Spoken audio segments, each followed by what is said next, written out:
Okay, good. We might have open router. We have capability, we have the possibility to get the LLMs a bit cheaper, right? But at the end of the day, I don't want to pay API for voice, API for that. I would love to have that in one model. I would love to have the voice capability sitting in the model. You know what I mean? That would be awesome. Because at the end of the day, you have to pay for all of that. I mean, Alisher was One saying app that to do it all. One app to do it all. That's what it is. exactly, or one model to do it all. Alisher, we were checking Whisper. I mean, the I don't know how much the advanced voice if it's the same price that Alisher shared with us a couple of weeks back as we were playing with voice with our mental health care thingy there. Our chat bot. We were working with 11 labs, but we're just not so happy with the voices. And of course, OpenAI has the best voices. I mean, now with Notebook LM, there are also really natural sounding voices, which could also be a good pick. Then of course we have Moshi that has these voice capabilities that seem to be very natural. It just cuts off very often. I don't know what the reason that is, why that does that. That's interesting. I don't know what it's running on.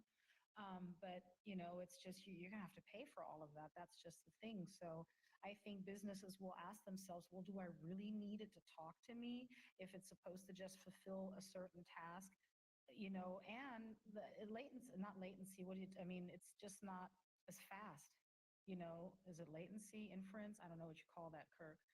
I am not so good with all these words, but the reaction time is it just takes a while. It's a little bit more laggy.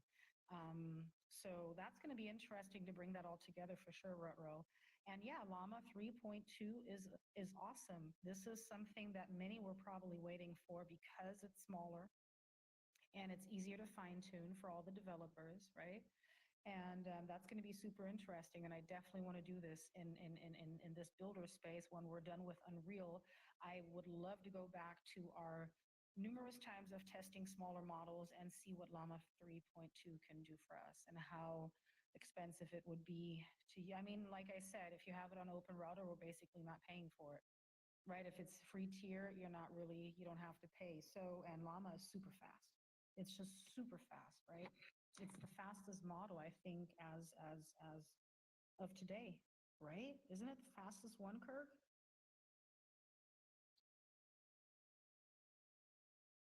That sounds about right. Hmm. And look what we did last week. No, was that last week where we did the chain of thought reasoning project there? That was last week. And That that was was, indeed last week. excuse me? Yeah, that was last week. Hmm. There's so much happening, Alisha. I don't even know where the heck I am. But anyways, we're doing so many fantastic things, Alisha. I just, again, props to you, my friend. It's just awesome how we're on top of everything. We know what's up, don't we, Alisha? Thanks to you, we know what's up. We know what is going on in the AI world. We know what we're doing here. We're building awesome stuff. We're gaining skill sets that are going to be irreplaceable. And I'm just sitting here every day like, man, I came this far in that short period of time. We're building SaaS. We started our new series with the ITT. TSI. You guys are awesome. This is fantastic. I don't even know what to say. We know everything, don't we, Kirk? Don't we, Rutro? We know everything. I'm just joking because we were talking about knowledge earlier. This is just a little joke, but we have a lot of information that we can do freaking awesome stuff with. So I'm just super amazed. And now we're learning Unreal today. Awesome, awesome. We have our comfy stuff.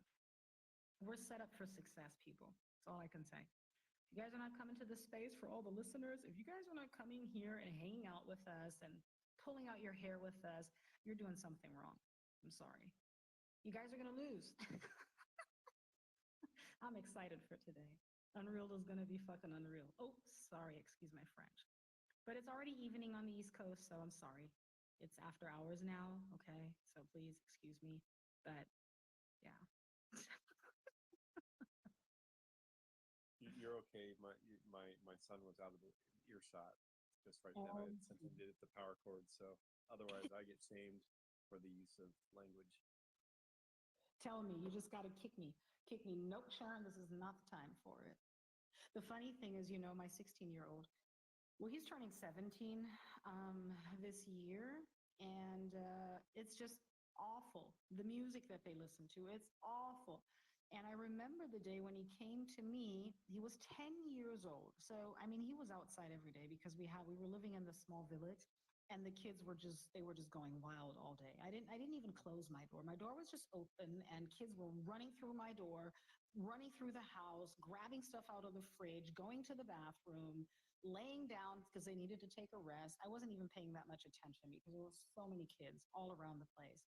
And he would come home some evenings asking me questions where I'm like, where the heck, what are you asking me? You're 10 years old, child. I don't even know how to explain that to a 10-year-old. And yeah, the older kids, they would inform these little ones. So my child was 10 years old. He already knew all kinds of things. And I'm like, where the heck did he get it from? But they were hanging out with older kids. So it was really hard. And now with all this music, with this awful sounding rap music, I don't even want to tell you guys what my child listens to. You don't even want to know. Your Oh, ears I will totally know. start I to spent bleed. years working in the pizza industry. You know what we listened to in the pizza shop in the background? It was Oh, some yeah. of the most terrifying gangster rap you could possibly ever imagine. So yeah, yeah, Yeah. I learned all the different styles Right. and all the different stuff, and we even found a few songs that we could sing along with. But it was So, yeah, Alisher, I get is it. it possible to get a direct link to the live? Oh yeah, there's a link to Sharon's live there as well. Yeah, awesome. Yeah, Kirk, it's just I live here in Sacramento, right? So you do have, I mean, there's a lot of crazy music that comes from here, and my son listens to all of that, and that's really straight up real gangsta. I'm like, what are you listening to, child? What are you singing? What are you saying? I have to hold my ears closed. It's not even good for my age, to be honest. I mean, I don't particularly prefer that, but I mean, when it is what is, the common thing, you figure out how to make the best of it, and they're out of the volume of a large number of songs. There are some songs that are way better than others, um, and so you have to figure out what those ones are and listen to those if you have a choice. So, Yeah, uh, I yeah, love it. Yep. I love that video that Alisha shared with me, right? Because when we were on a call yesterday and he was setting me up for Unreal, he was sharing that Snoop Dogg did a music video, and it was completely, it's just full Unreal, right? I mean, it's awesome. It really is awesome. I like that song a lot. I didn't even know. I mean, I really don't listen to that music anymore, to be honest. I used to listen to it. I used to listen to things like Mob Deep and stuff like that. Of course, Wu-Tang Clan. I mean, everybody listens to that. But I really listened to some dark stuff as a young girl, young woman. But I don't really listen to that music anymore. Very well, seldom. When I'm I, in the I mood. made some tribute rap in the style of Tribe Called Quest and Snoop Dogg. There's Gangster rap. It's about GANs and diffusion models, and then some organic chemistry stuff that's kind of like Destiny's Child. But yeah, so Yeah, that's there cute. you go. Yeah, but a tribe called Quest, right? And De La Soul and all of them. I mean, that's good. They don't really cuss that much. That's really the intellectual part of the rap industry. I don't even know if you want to call it rap, but yeah, I love that music too. Yeah, I need to listen to Gangsta. I mean, there are some that are really great. Common. There are some really great. And I mean, Wu-Tang Clan. You can always listen to that. We just love the beats. My son is always like, "It's the beat, mom. It's the beat," and I'm like, "Yeah, you're right. It's the beat. You're so right." Well, the crazy part is we've The got names of unlimited these beats. bands is pretty Yeah, bizarre too. I don't know. there are Yeah. all kinds of beats to be made. There's Songcraft that'll do tons of stuff, and then I have a giant library of like 2 or 3 terabytes of just beats and sounds. So like if you are a person who's interested in creating music and beats, like you can do whatever you want these days. That's You don't even cool. have to learn to sing anymore. You just like find a wonderful AI singer, and there you go. Yeah, I want to be honest. I'm not in tune with the singers. I'm not in tune. I yet have to be convinced that AI singers are good. I still have issues with that. That's why I just focus on beats, usually, and focus on sounds without any singing because I cringe when I hear it. I really do cringe. I don't know why, but I cringe. I can't tell you what the reason is. It's not that they don't sound good. I don't want to say that, but I still cringe. Something in me just like, ugh, I don't know if it's just rejection or I don't feel the vibe. When they start to sing in a high tone and so it just kind of distracts me a bit. But maybe that's just me being weird. I don't know. Can't tell you.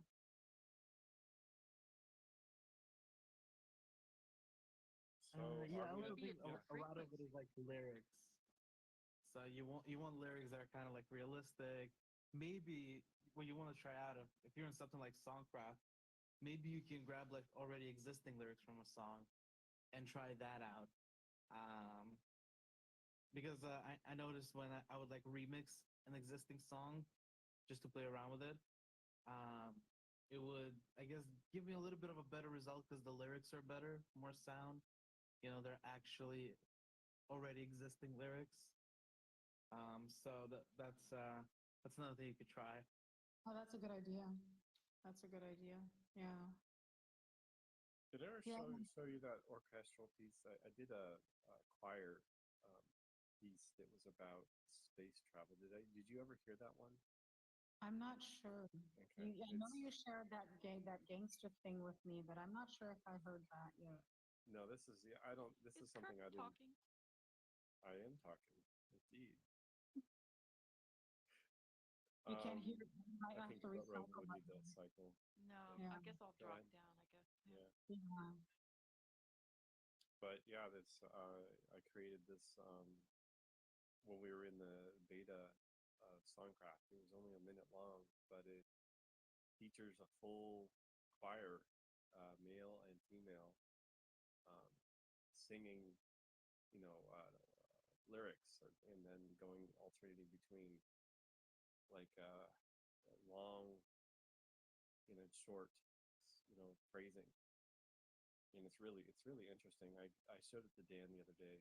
Um, it's something that I would put into a science fiction series. Like it's actually that good, but I think it kind of shows like how good voices can be if you prompt correctly. Because sometimes they don't always have to sound digital, and like some of that is actually when you call into a model and voice, like the auto tune is really common these days, so it just thinks, well, automatically you want auto tune, right? And so you have to call in your prompt things that are definitely not auto tuned if you want to have a voice that is organic sounding and clean. So it is possible though. Okay. I'm looking forward to your songs because I don't really have time. Yeah, I'll just send it. I'll also send it right over to you on Slack because Yeah. you can hear it. But in the future, I will probably have something that's a little bit more expensive. Um, Yeah. there's more and more opportunities to seam all the stuff together, and as I get enough content, then it makes sense to take all these smaller bits and put them together into something larger so people can see and hear. Yeah. Well, I know that Alex has been experimenting a lot, Alex Utopia, and he posted a song where I was like, yeah, this is really good. This is not bad. It was a guitar song. I'm not sure, yeah, but that it wasn't bad. It really wasn't bad. I wonder how these machines, how they pitch the voices, what they do. Do they just use how do you say how do you say that in English? Octan? I don't even know how they do that. Based on a octave range, pitch, step up or step down, and or kind of sliding to the note if it was slightly off pitch. definitely a thing, and yeah. Super interesting. Yeah, it's I wonder what these, yeah, like I said, I saw this short clip of a musician, and he was like, I'm amazed. So he liked it. So I don't know if it was rap, if it was speech, not really singing. I'm not sure. But yeah, I'm looking forward to seeing all the good stuff that comes about, and all the productions that happen, and as these tools get better, and it's going to be interesting for sure. I don't know who wants to join us with Unreal, because the program is a little bit power hungry. So you're not going to be able to do this on your phone. You need your phone to scan for sure, because we are going to make metahumans of ourselves. And I mean, you don't have to, but you can. I think that's going to be super interesting. Kirk was talking about digital twins this week with Amy. And think about a game with you in it. You're featured. You can, I mean, you can build games. You can do all kinds of freaky stuff. So this is going to be an interesting exploration for us to see how that goes. So you are going to need your phone, and you're all going to need a computer that has enough space to store your stuff, because the assets are quite heavy. The program itself is very hungry. So if you guys want to join, I would just recommend that you guys come up and speak with us, and just see if you are set to go. You're going to have to download it. Yeah, download the Unreal Engine and the Metahuman creator. And yeah, and then we can basically get started. Kirk, do you have everything set up, or do we need to set you up? I have Unreal Engine installed. I have VS Code. I have lots of other stuff, and I have a stable Python environment that apparently is not doing bad things. So, what else do I need? You need MetaHuman Creator. That's what you need.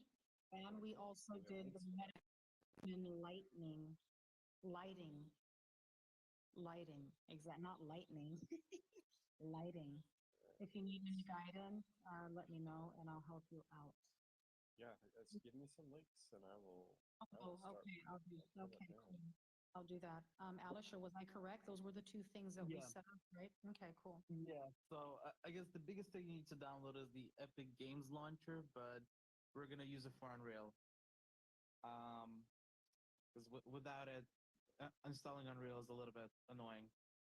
Mm. Um, yeah, and then from there you can install Unreal. It takes, what did it take, like 20 minutes for it to finish installing? Oh, it's already, Um, I've already got that installed. So and you want to get the Metahuman plugin, because that's what's gonna allow you to turn 3D models into Metahumans. okay, so MetaHuman plugin. I need the link for that, or just It's in the just Jones marketplace. search. So Unreal has this marketplace here, and it's section of whatever unfreezes for me. There you go. Yeah, Epic Games Launcher is atrocious, so just bear with it. Uh, you can look for MetaHuman in the store, in MetaHuman in the marketplace. It's gonna have a few things. So the first one, can I not type? There you go. So the first one is going to be a MetaHuman plugin. You want to install it to your engine. And then the second one is going to be the project itself, MetaHuman Lighting. So you can grab that as well. MetaHuman Lighting is just like a good scene that has good lighting.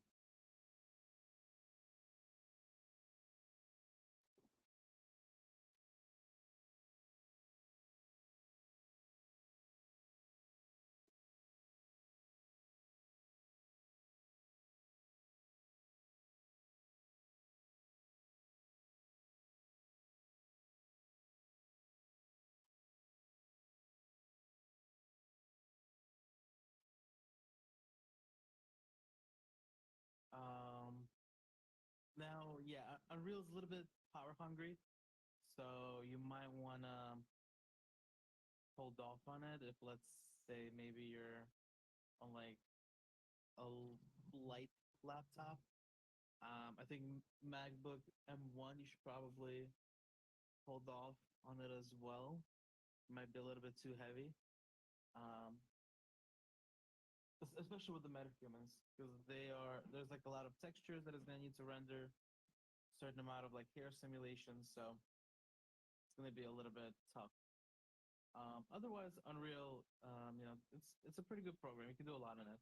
You can build games. You can do some virtual production, like film like actual movies. They have a bunch of samples, like the city sample, for example, um, is like the sample of the Matrix game that came out not too long ago. Then they have this Electric Dream sample, which is really good for terrain generation. So they're using AI to stitch together different terrains. They have this one, ML Deformer, which uses machine learning to kind of make the metahuman look super realistic and simulate muscles. But we're just gonna stick with a basic metahuman. We won't complicate it too much. And yeah, one more thing. I did include the links on the Innovators Think Tank website to the launcher and the Metahuman creator. So the Metahuman creator is the second part. It's the web part of what you can do with the metahumans. And this is essentially where you can edit the metahumans. And you're gonna see there's actually some preset characters there that you can play around with. If you don't have the ability to 3D scan, you could always sculpt. Right, it has certain sculpt options, although limited. Ideally you want a 3D scan.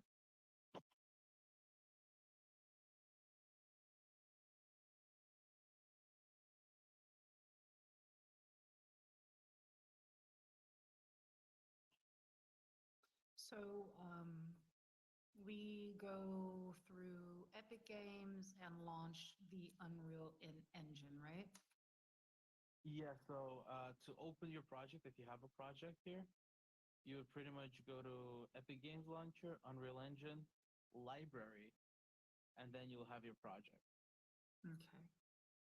So for now, I don't have to have the MetaHuman creator as a standalone. Do I have to keep that open or not? No, you don't have to keep it open. It's like a separate website. Okay. I'm just going to it to, let's see, let's take a look at our metahuman. I haven't 3D scanned myself yet. I'll get to that eventually. But in the creator, you get a lot of options. Those before 3D scanning existed in Unreal. But yeah, you guys get a lot of options here. You can start with somebody and then sculpt them into somebody else. It is a little bit slow, it's on the web trying to run these high quality 3D models. We'll load this guy for now.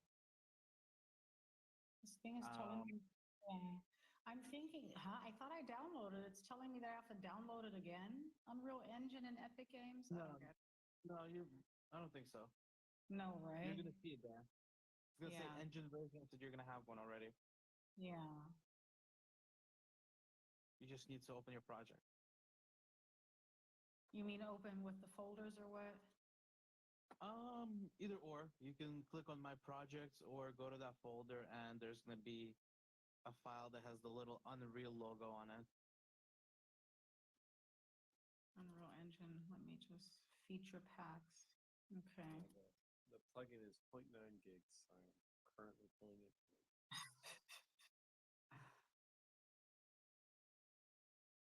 Well, I hear my computer doing something. It's going crazy. In the meantime, I'm just gonna play around with this, sculpt somebody else here. Do that.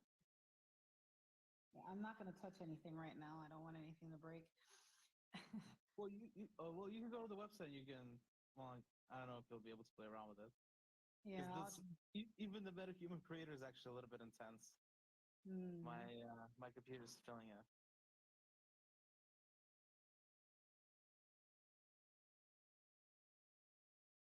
That's cool. It gives you some customization. And also you can actually sculpt the individual parts here.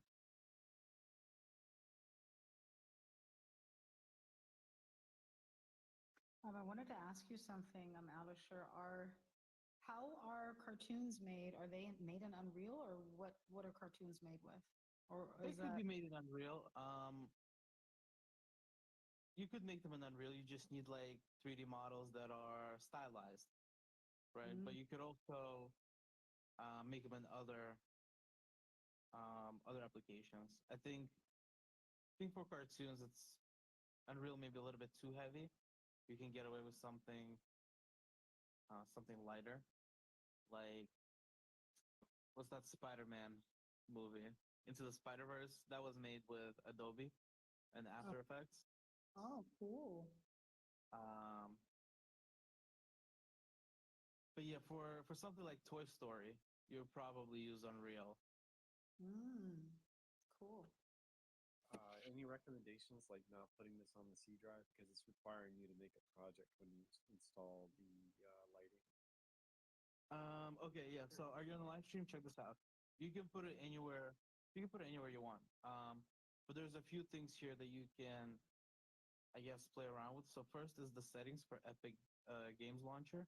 If you click on the settings, you can scroll down, and it's called Vault Cache. So edit Vault Cache location. I just was wondering, I should probably, is it okay if I put this on my project and development drive rather than on the You local can put it drive? on any drive. You can put Okay. the project itself on any drive. Even Unreal, you can put on any drive. I'm just on my laptop, so I do Yeah, actually have this project on my portable hard drive. So yeah, that all works just fine. And there's like a bunch of free projects in the marketplace too, if you guys want to play around with them, but a lot of them are pretty heavy. This Metahuman lighting project is the only one that's, I guess, light and looks good.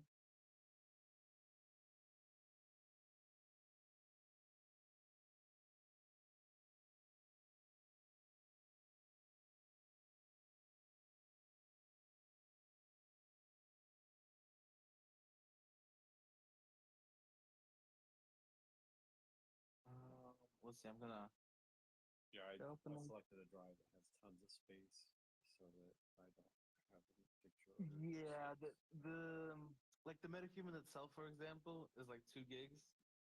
So as soon as you import one character, it's like 2 gigs per character. Still pretty manageable for a typical 3D project. True, but not something you want to put everything. If you could avoid putting it all on your C drive, just saying. Yeah.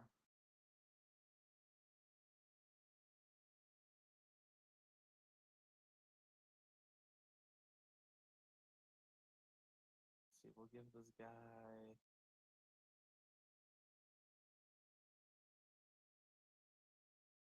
A mohawk. Why not?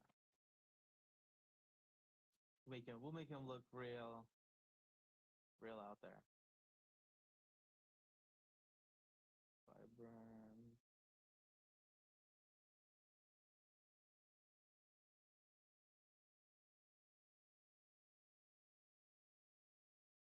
Ooh, what a bit of gray. Why not?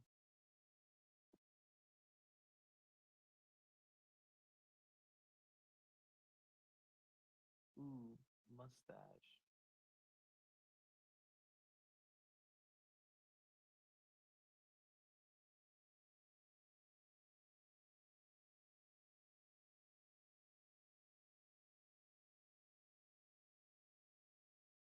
Their options of clothes are limited, but there's programs that'll help you design garments for 3D models with simulation.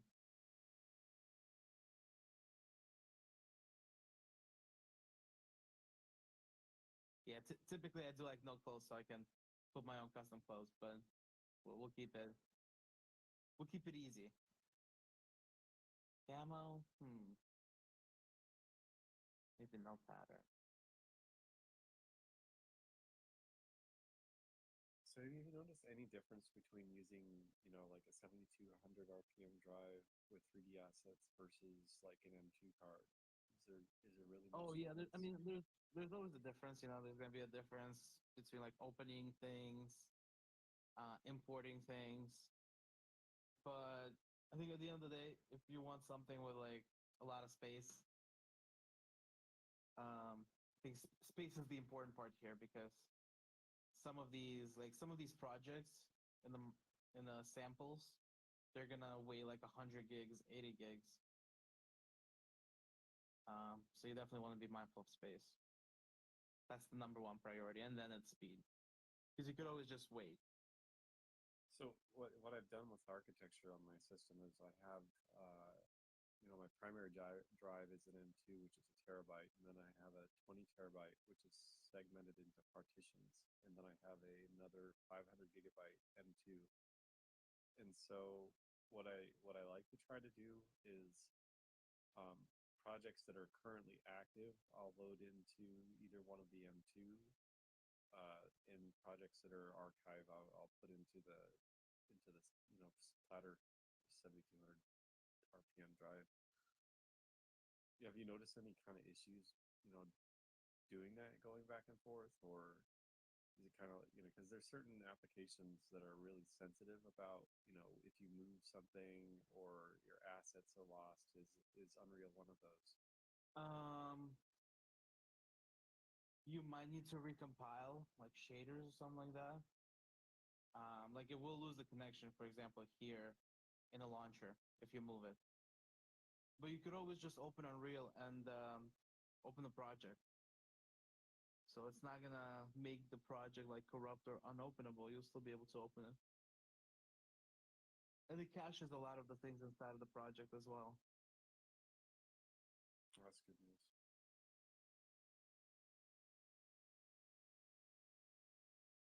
I just want to welcome all the new people that joined. We do have a live stream up, and you guys are more than welcome to join us. Alistair is going to guide us through the process. All you need is a computer. You're not going to be able to do this on your phone, but you're also going to need your phone to do a 3D scan. We can get you guys set up.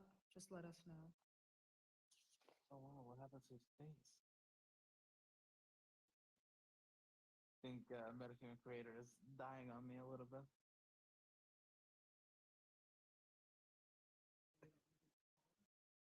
It's on medium already. What's going on with him?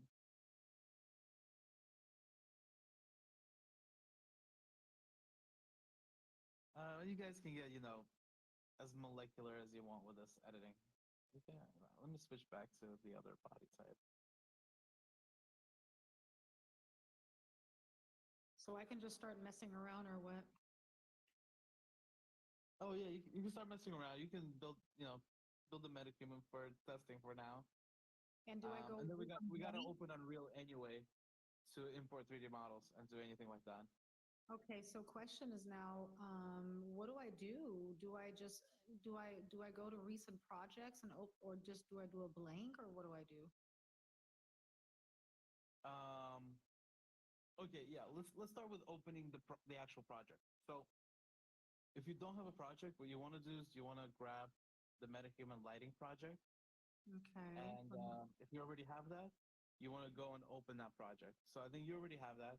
We downloaded it when we met yesterday, Sharon. So you can probably just go to Epic Games Launcher, go to the library, go to Unreal Engine library, and then open your project from there. Okay, so I have Unreal open. I opened it oops. I opened it in Unreal.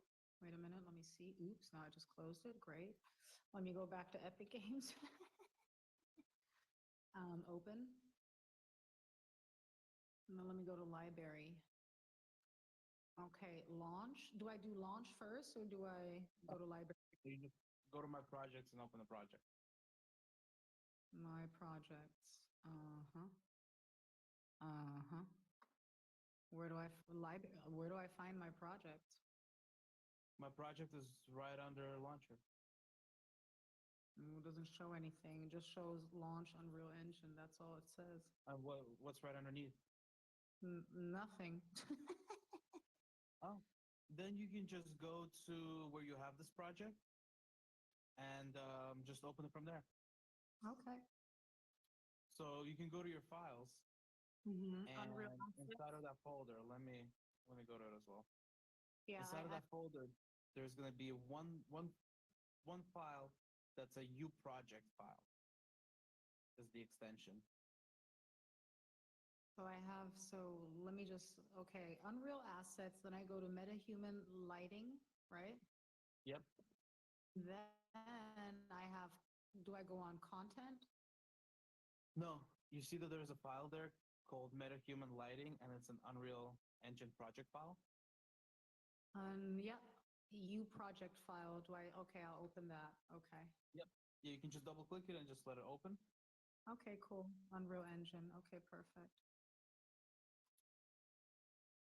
What's the difference between Unreal, what is Unreal Editor? Is that the It's the same same? thing. Oh, okay. Okay.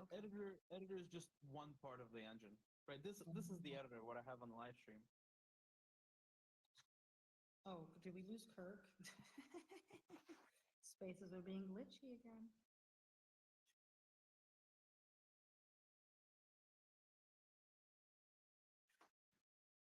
It's probably because we're messing with Unreal X's lighting.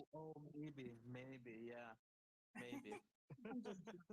It's like, no, we don't do What ends up Unreal. happening is first time you open the project, it starts compiling all those shaders, and it pretty much like maxes out your computer. Yeah, no, but I'm not on desktop. I got my phone on. I was just joking. But it's doing it. It's at 45%. So Kirk just left. He probably has to reset. That's cool. While it's doing it, you can relax and I guess watch the live stream because Yeah, I compiled it earlier. I opened it earlier. Yeah, so when you're in here, this is going to be your scene if you got the Metahuman Lighting project. It's I didn't have that name space today, though. That was cool. Well, you know, also sure, talking about the name of the space. That's not me in the name of the space. it isn't. Oh my gosh. Oh, you know what? It cut off. You know what? Because I didn't have, I didn't, let me change Yeah, it. because what's interesting is I was copying it from somewhere else. Like I was making the post on the calendar, and it was actually my name on I think the actual like space when you created it, when you scheduled it.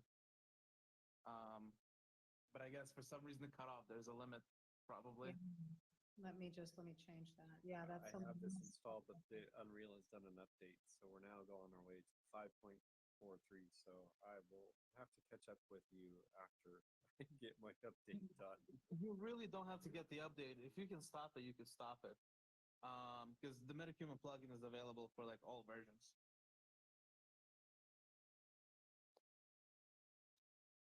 Just because it says update doesn't mean you have to update. I did not click update.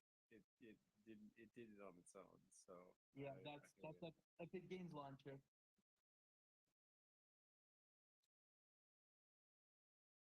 Yeah, the characters they ran out, so I had to change it. It was too long. There we go. I fixed it.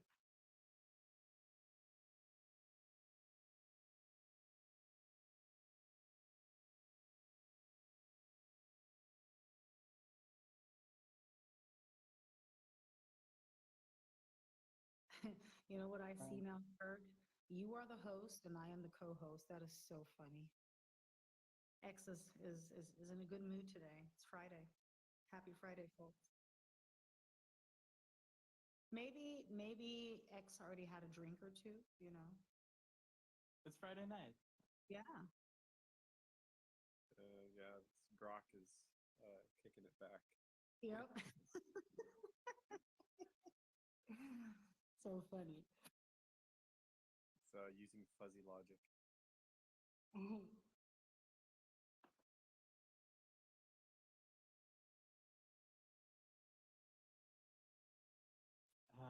yeah, once you're in Unreal, you're gonna get this nice room, and you can start adding different models in here. You can drag in FBX if you want, but we're gonna use the Quixel bridge.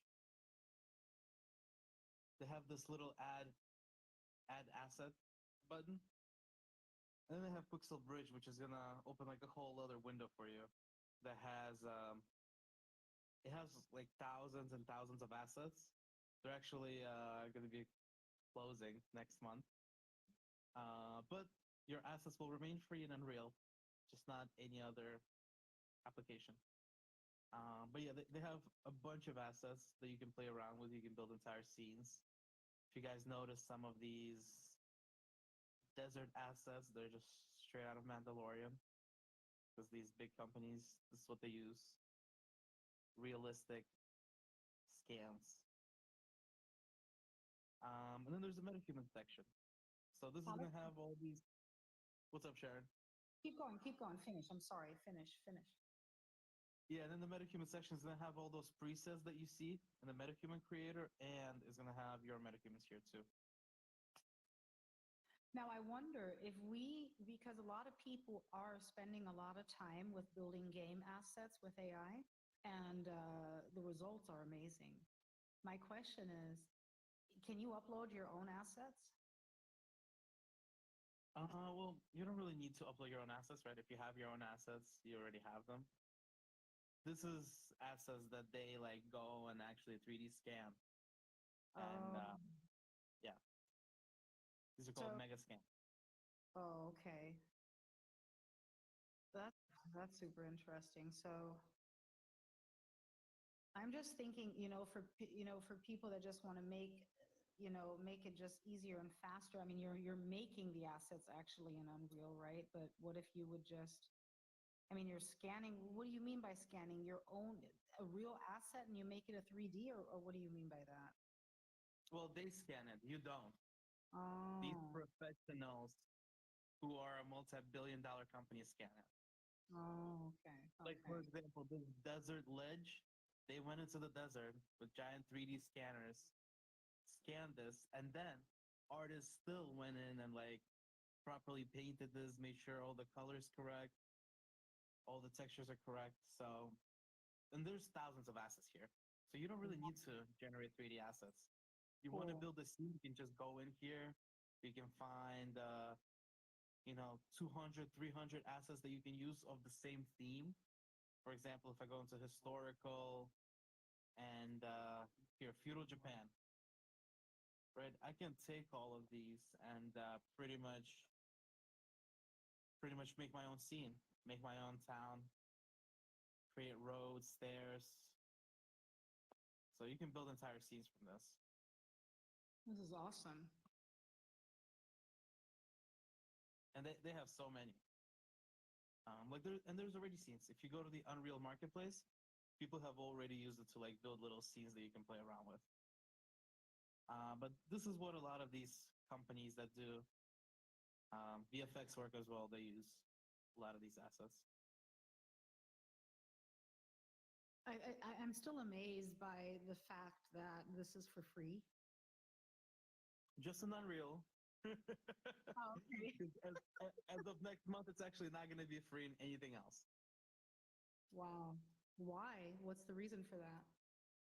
Because Unreal owns them. Like Epic owns all of these companies, like Sketchfab. Who else was it? ArtStation, Quixel. Yeah, they own all of them. So they just want to be like, hey, if you're in Unreal, it's free. But if you're not, you got to pay licensing fees.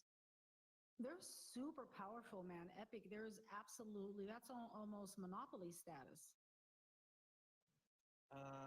Yeah, kind of. Well, they're owned by an even bigger company. So Do we have to invest in Epic Games now or what? well, Epic is actually owned by Sony. Oh, look at that. I didn't even know. I didn't Yeah, even know. they got eaten up a few years ago by Sony. So Crazy. that that's a real monopoly. Yep, for sure. Um, But yeah, metahumans. This is where you'll find your metahumans, and when you make a metahuman from a 3D model, it's actually going to send it here as well. So you need to be logged into this. Um, Whenever Unreal opens for you guys, you just want to make sure you sign in, and then you'll have access to all your assets here.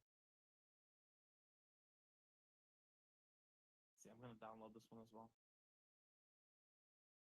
And Alright, so- downloading typically also takes a little bit of time because it has like generated, and then it'll download. I have Nick downloaded from a bit ago.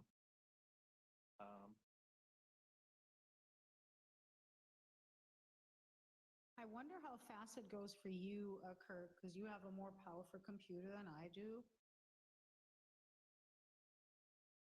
How does it look on your side?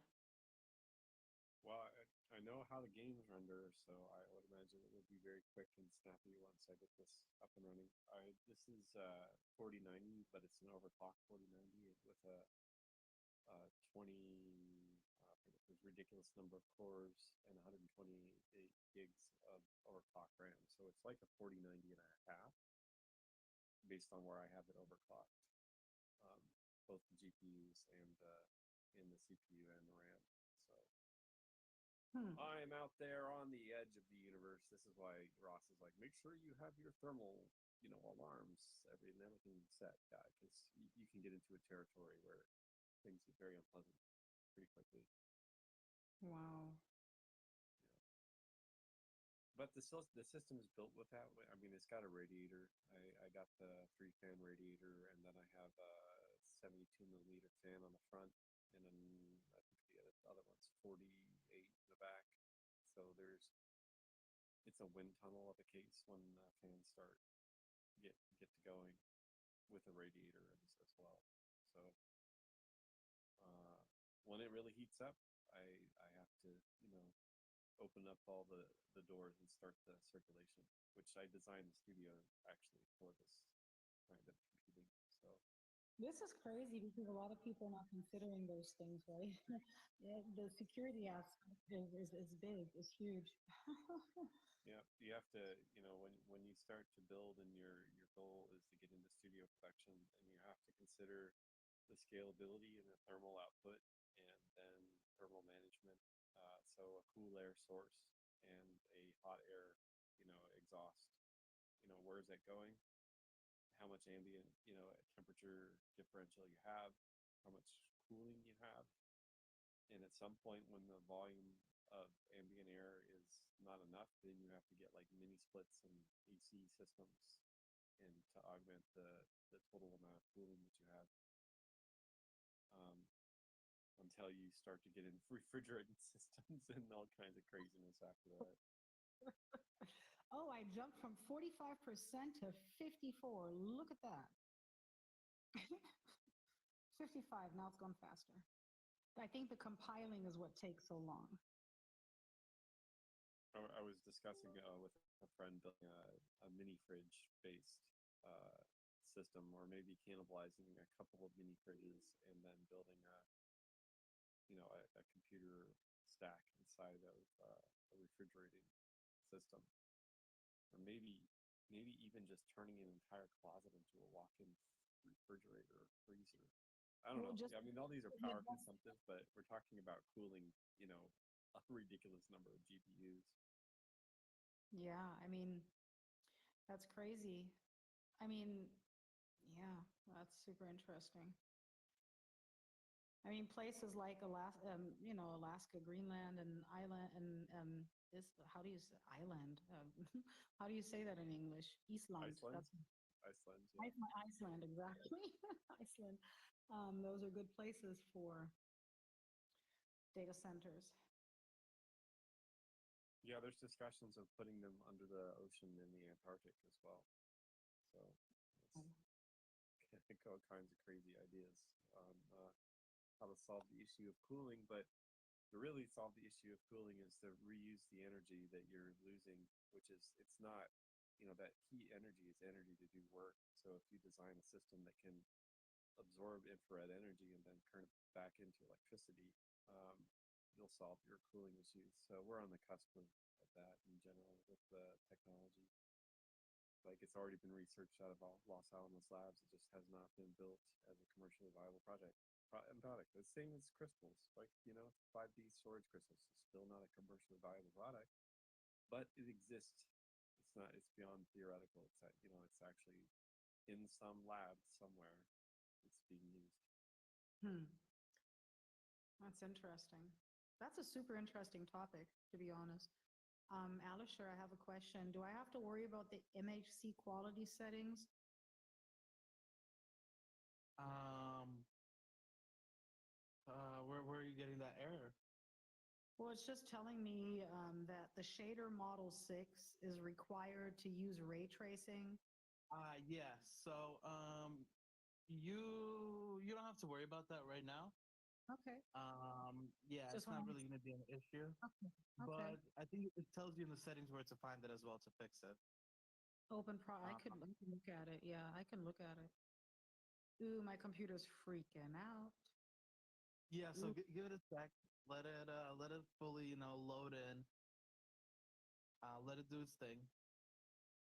That typically happens when you launch like a project for the first time. It has to compile all these textures and everything. And then you'll notice when you bring in the Metahuman, it has to compile as well.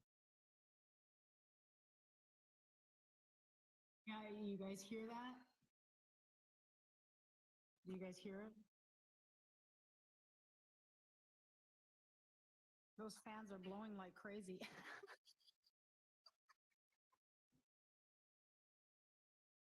Sounds good. But it's not overheated. It's all good.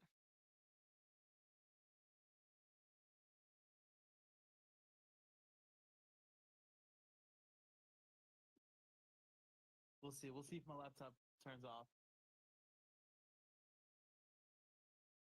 It's unreal, it's heavy. For those who went through the update, there is a .NET update. Yay! We get to do a .NET update as well. It's great. I should have done this yesterday. I'm sorry. What do you mean? Oh, you mean now loading? Well, I thought I was already there, but no, I wasn't. So No, I didn't. I had Unreal installed. I just didn't realize they had dropped a new thing. Yeah, Sharon, check this out. For you, there's a little settings on the right, and I think what I'm gonna do, I'm gonna have to turn it down as well. There's like material quality and engine scalability, so you maybe want to turn it down a little bit. let me wait a minute. Let me see. Let me see in the screen in the stream. Oh, I see where you are. So for me, I decided to put it in the middle to let my computer breathe. So where do I go there? So I'm on the right. All I see is outliner. Where do I go? Settings. Okay, settings. And then project settings. Or where It do I go? is no, it's not. It's engine scalability settings, a little bit lower down. Settings, engine. Yep, I got it. And then where do I go? Where do I go? And then I set it to high. To high. All of them? Well, you can just click on the first one, and it'll set everything to high. Okay, cool.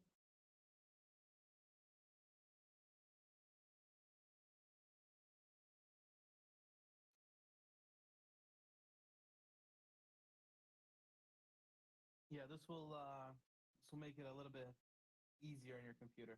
And then material quality, I also turned down for myself. Material quality.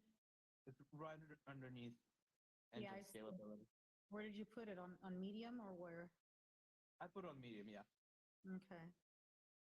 So I'm at the project screen, and I have a choice between games, film, video, architecture, and all this. It's on the right. Okay, and then so what you want to do is you want to go back to Epic Games Launcher, and you want to open the Metahuman lighting project from there. cancel Because when that. you go, yeah, because when you open Unreal and you try to open a project, it like doesn't have your recent project there for some reason. I don't know why. Yeah, Epic Games Launcher is just so bad. It doesn't connect anything properly. So I created something earlier. I don't even see it here. So I mean, I know where the folder is. Do I just go to the folder where I created that project? Oh yeah, yep. You can go to the folder and you're gonna find the U project file there inside of that folder. Okay, so I'm going into that folder. There's Metahuman lighting, and then I see Metahuman lighting Unreal Engine project. Yeah. And that's what I would just double click on that sucker. You can double click it. Does it open it in Unreal, or do you get like the Windows? What application to open it with? No, I'm getting a Unreal editor launching. Okay, perfect.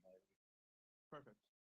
So for you, you have a really good computer, so it should pretty much speed through the whole compiling process. Cool. And you can actually go to settings and turn up engine scalability to something like cinematic, so you can see like the best possible output.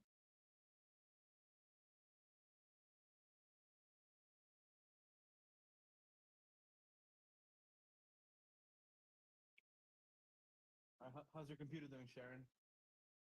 It's still crying. It's just cooling it down, I think. It's okay. It's not getting overheated. Do you have anything that says like compiling anywhere? Nope, not really, Okay, no. good. Good. So what you want to do is in this top bar, there's like a plus cube, right? It's a button to add assets. And then there you want to find Quixel Bridge. I'll leave it on my stream so you can see where it is. Quixel Bridge, I got it. Yep, and this is how you have that connection to the Metahuman creator. And what you want to do is you want to go to the profile and you want to log into your account. Windows Defender has allow access. All that because it needs access to internet to download files. Okay. Okay, cool. And now I'm in that Quixel Bridge. Yeah, you want to try to log in? Might ask you to sign in. If it doesn't, you can go to your profile in the top right and try to sign in. Okay.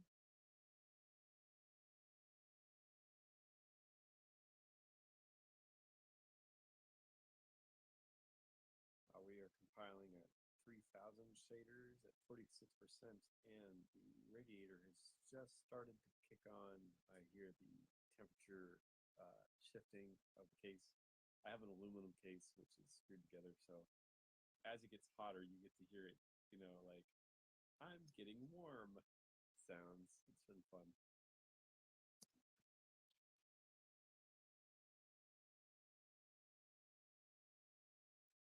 Well, my computer is still crying. But it's just cooling it. That's all. It's all good. Karen, were you able to sign in? Yeah, I'm doing that now. Let me see.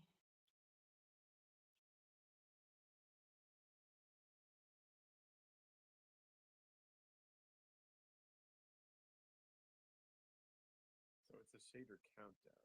That's interesting.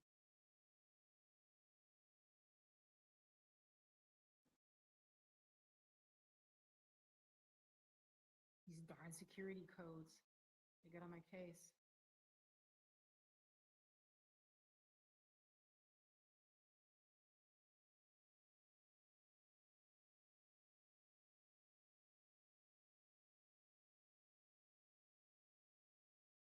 Yeah, this is one of those one of those apps where you might use just one project for a long time because you're just gonna end up importing more and more to the project, then building different scenes.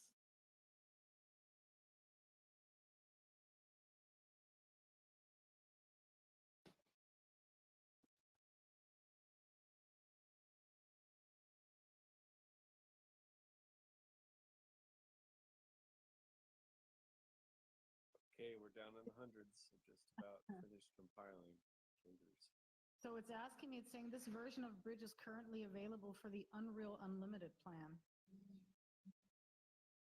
I don't need that, do I? No, you don't need any plan. It's all free. Okay, so I'm logged in. Okay. if you're logged in, 1,000 assets. what's up? Wow. 14,000 assets. Oh yeah, a lot.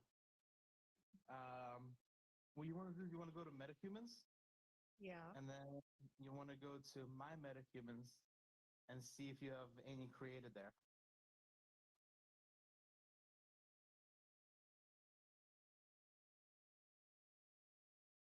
Where do I see my metahumans? So it's right under Metahuman presets.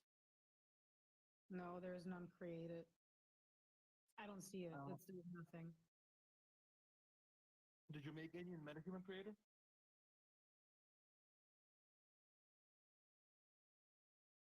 I don't. You mean the plugin or what? The website. Oh, I didn't make any. Should I have done that? Yeah, if you want to. Okay, let me do that. So, If you want, you could even take over the stream and as you're making it, stream it as well. Because mine is just downloading.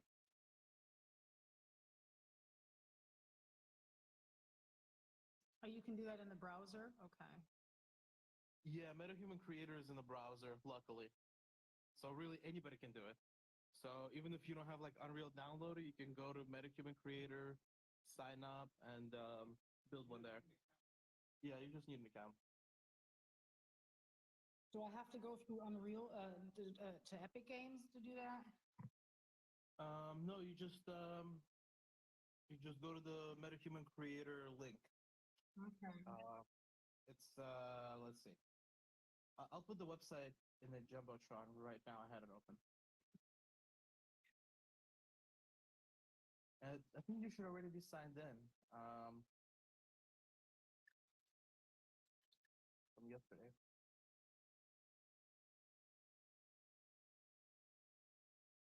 For now, it's free, right?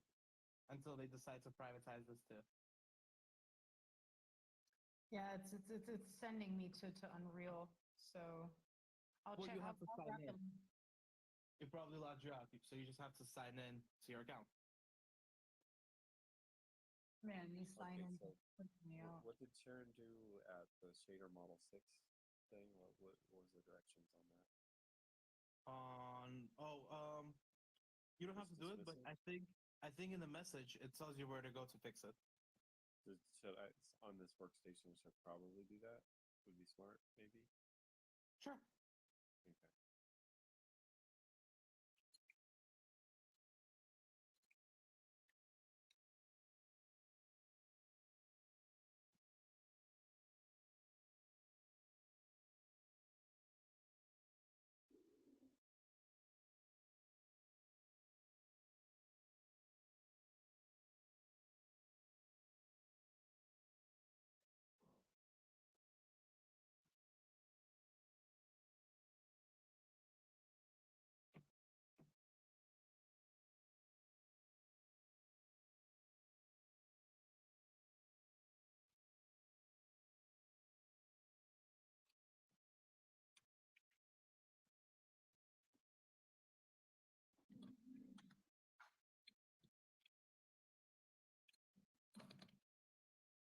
I'll be ready in a moment.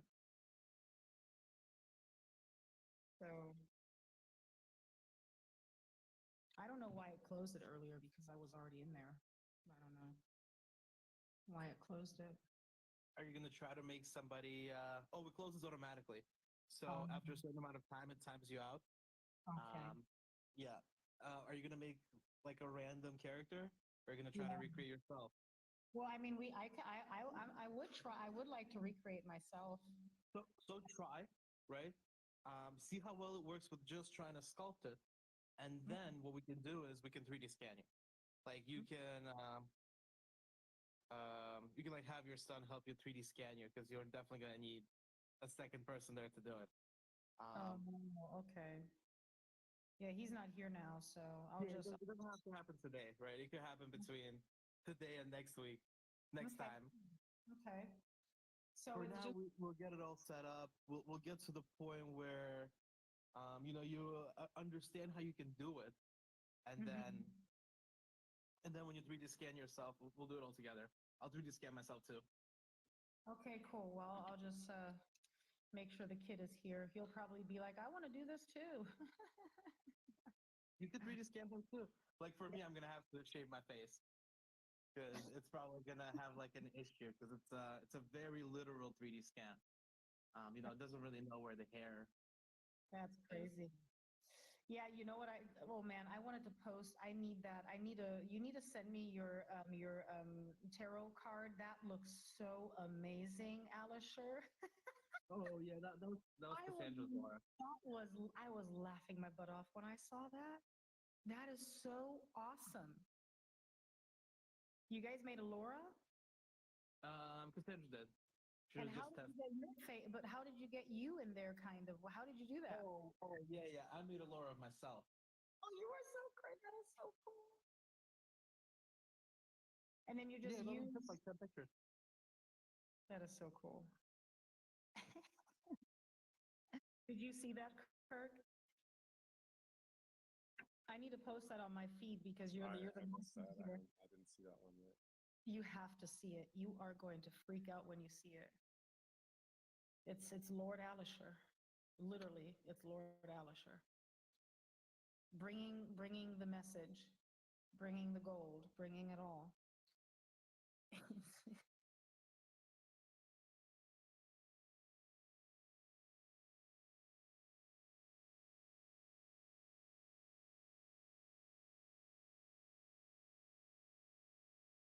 Now, another thing is to watch out for. The first time you import a metahuman, or really any object into an Unreal scene, it's going to have like a compiling stage going on there as you're importing it. So typically when it's like regular objects, it's not as bad, but when it's a metahuman, it's very noticeable. But I can only choose where do I go to get to make one from scratch. So what I recommend is you start with one of them and then you can blend them and then you can sculpt. Okay.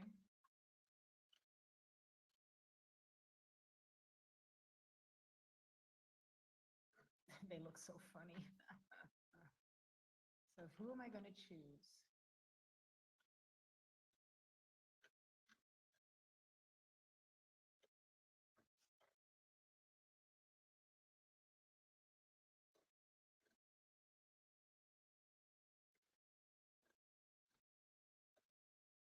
Some of them really look creepy, if you ask me.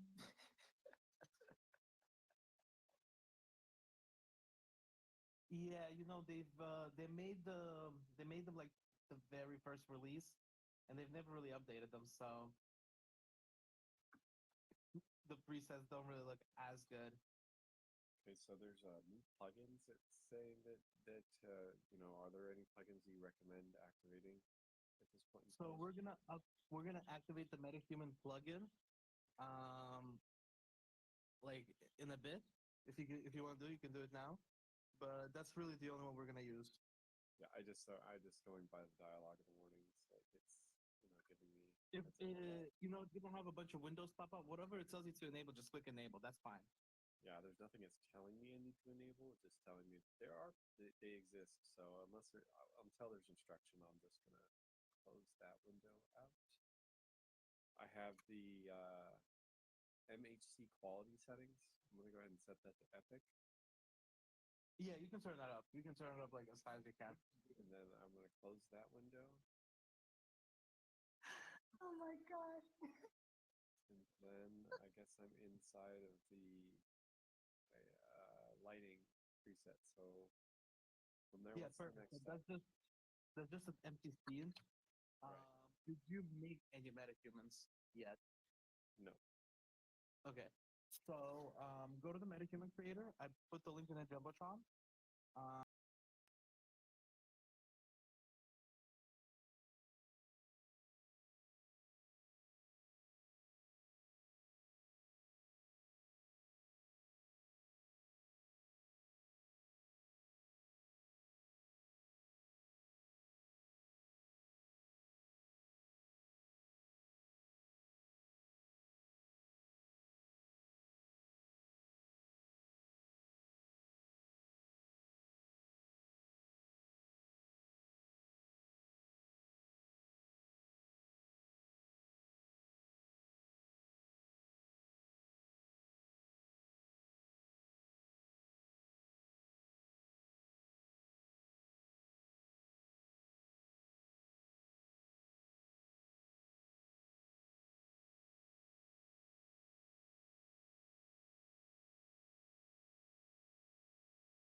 that's renamed, and then after that, Okay, after that, you can come back to Unreal. And I'm going to switch to my stream real quick so I can show you. Inside of Unreal, let me actually see if I can zoom in. Oh, no, I can't. So inside of Unreal, it's in the top left region. Right next to selection mode, there's a button to add to the project. It's like a plus with a cube. And there you can find Quixel Bridge. plus with a cube, I see it, and I see Quixel Bridge. Yeah, so go into Quixel Bridge. You'll probably need to log into your Unreal account again. When we were going, Like, when we were going over with Sharon, it was just like login screen after login screen. yeah. Let's see. Sign in needs to sign in again. Okay. How many times can you sign into Unreal Engine? Seems like they ought to have a universal login here. Let's Yeah, well, once you log in once, like into all of these login screens, you should be set for a while. okay. Yeah, their Could be lockout a while. time is pretty long. Okay. Oh yes. We're gonna send you another two-factor notification. This is like 1, 2, 3, Yeah, 4. sounds about right. So you're on the right track. We got a few of those.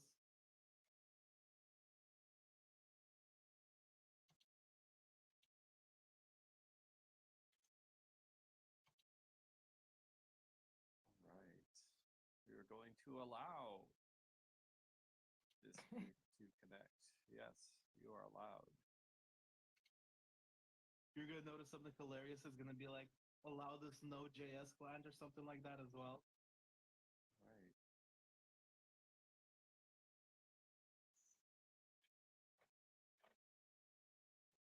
This version of Bridge is currently available for the Unreal Unlimited plan. Yeah, you don't have to worry about that. Do you need to I mean, you have to agree with the content license. Yeah, you can agree with the content license, but pretty much since you're already in Unreal, everything in there is free. So there's no other choice other than get Unreal Unlimited. Like you can't. No, you don't have to get Unreal Unlimited. Like I was just able to get it. Just agree and then close the window. Yeah. Okay. Done. So am I logged in now? Yes. All right. Next thing, I'm in Quixel Next Bridge. thing, go to Metahuman in Quixel. This type search Metahumans. No, it's one of the left side menu options. It's the one that's like the user icon. Okay, Metahumans, my Metahumans. Yep. Do you see one in there? I do not have a my Metahuman in there. Oh, there it popped. It just populated. Poof, like that. Yeah, it's a little bit delayed. Unreal It's has not its quirk. edited though. It's disappointing. Like my edits didn't save somehow. But Oh, it didn't save. So what I recommend is you can go back to the Metahuman creator, and then make sure it says that it's saved. And let me see, do I have my Metahuman creator still open? I don't think so. And maybe like exit the editing part, right? So go back to my Metahumans, and maybe that will propagate the change for you. all right. So please name your. I've done that. So you pretty much just want to get out of that editing screen.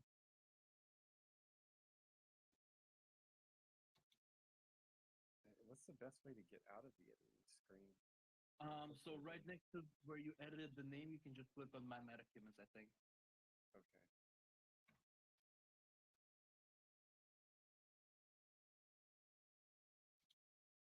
All right, now that has saved there, and I definitely has the updates. So I will then go back over. Yeah, you can go back over Yeah, to quick. it So you worked. might It get did it. It did it. it So, did it? Okay. okay. So what you now- want to do is you want to go to you want to click on it on the Okay. Metahuman. right? Then you want to select quality. It's gonna ask you to select quality. You want to select Right. the highest for your phone, Okay.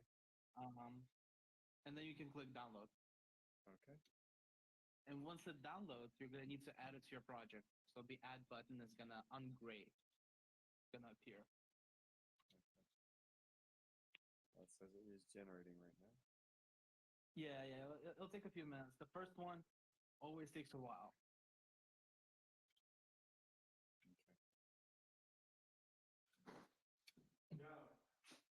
You need to 3D scan me. What, I'm in,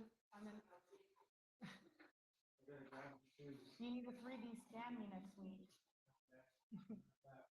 I'll tell you, the kid just came. But as you know, teenagers are always busy.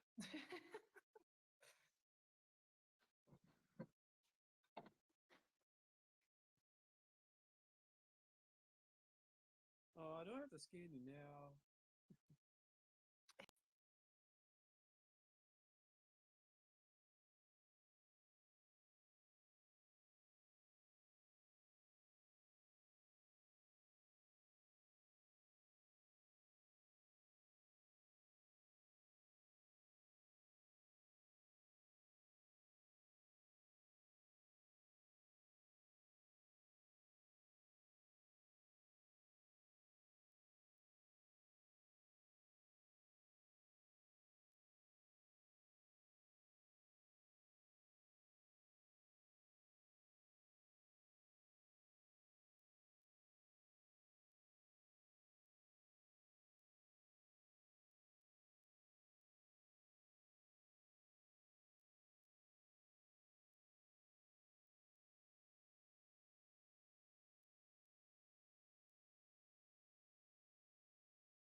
or do I need to get out of this Yeah. bridge? No, you don't. You can hit add.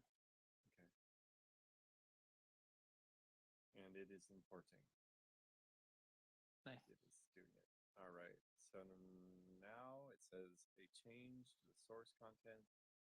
Jack, would you like to import it? I think the answer Yeah, is you yes. could import. It's just like, yeah, you can click yes. It's just a glitch. Okay, then it says a bunch more dialogue and then another import. So I'm going Yeah. to click import again. DNA file cannot be uploaded without a skeletal mesh. Okay. That's fine. You can just like close it, cancel. Right. So now I can close bridge. Yeah, you can close bridge. Okay. And the bridge is closed. And what that's gonna do is, if you go to your content drawer, Content drawer, where's that at? it's on the bottom left, All right, there it is. and you want to go to the Metahuman folder. Metahumans. And I see my. Then the name of your Metahuman. Okay. Yep. And then you see there's a thing called BP, Okay. and then your Metahuman name. Okay. So that's your whole Metahuman. All right. And then you can drag that into your scene, and as you're dragging it in, it's gonna be a little bit laggy because it's like your first time bringing it into the scene, but afterwards it should be fine. You can like bring it a little bit closer to the center where it's well lit, and this has like the same gizmos as your typical 3D editor. Okay, I've dragged it into the scene and it is now doing things. So close content drawer now? Oh, you can't do anything because it's loading. Yeah, you can't do anything. Yeah.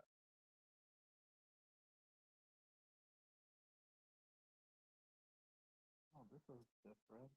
Oh, different now. Okay. All right, I have to figure out how to connect this. So.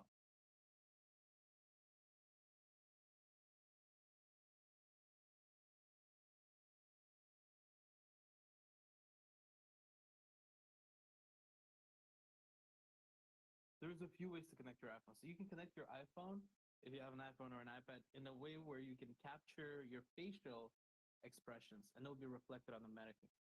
So that's the first thing I want to try.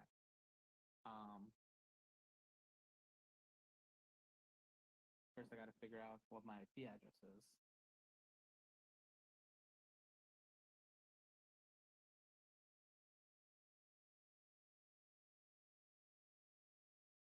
Ooh, I'm on Wi-Fi though.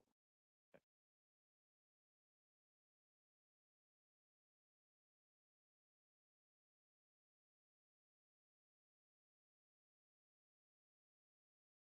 What is going on with my? Can we change this to the 4-up window and then so we can move each window in different orientations? Yeah, you could really do anything with those windows. You can move them around, set them wherever. You can even dock this in layout, the content drawer. I'm just trying to figure out how to make the navigation a little bit easier. So to move around on the screen to get the camera right. So what are the keyboard buttons? Oh, to get the camera right, yeah. So to get the camera right, it's the middle mouse button. So you hold middle mouse button to pan. You hold right click to turn, and then you hold left click, and it's like a dolly. Almost. Okay, so what's up and down? Like Up and down is you hold middle mouse button and you go up and down. You scroll up and down. Not scroll, but you move the mouse up and down. You just gotta hold the mouse wheel. But in tilt? Like even if you get used to Tilt. There's really no tilt. You kind of want to make sure the camera is straight. Like there's no, like it's not turn, right? Okay. But there is, like when you hold down right click, right? So you can go up and down that way as well. Tilt that way. Okay. Oh, I see what If that's what you can mean. kind of tilt that way. Yeah. So if you take the camera down lower, then you can use that. Yeah, I get it. That works. Yeah. Yeah. All right. And then to move the various Yeah, and the lighting elements and stuff. Yeah, so you want to put it somewhere in the middle because this lighting is already set up, but you can move them around, right? So all of these elements here in the scene, if you go to the outlier on the right, you can move all those like the key light and whatnot.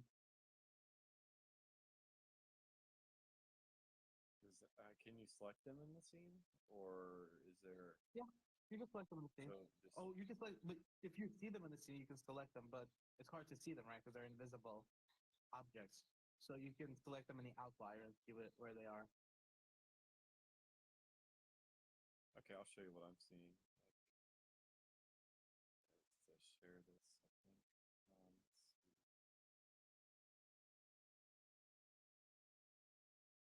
Let's see. How do I do that? Okay, you're showing us something right now, aren't you? Yeah, but you can take over. Okay. Because I got to figure out my IP address anyway, and it's not really letting me figure that out for some reason.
This is wild. This is so cool.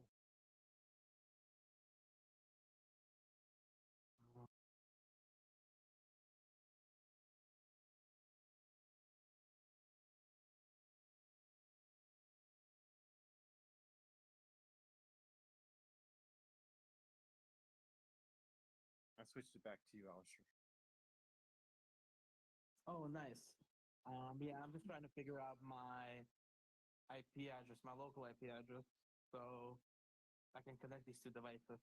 Because one thing about Unreal is everything needs to be like on the same Wi-Fi or in the same network, so you can have things running wirelessly. So this iPad I'm connecting right now is going to be wireless, and I can actually pull files from this iPad even when it's wireless. It's pretty cool. Like especially if you have like an iPad Pro or an iPhone Pro. Um, it's very useful.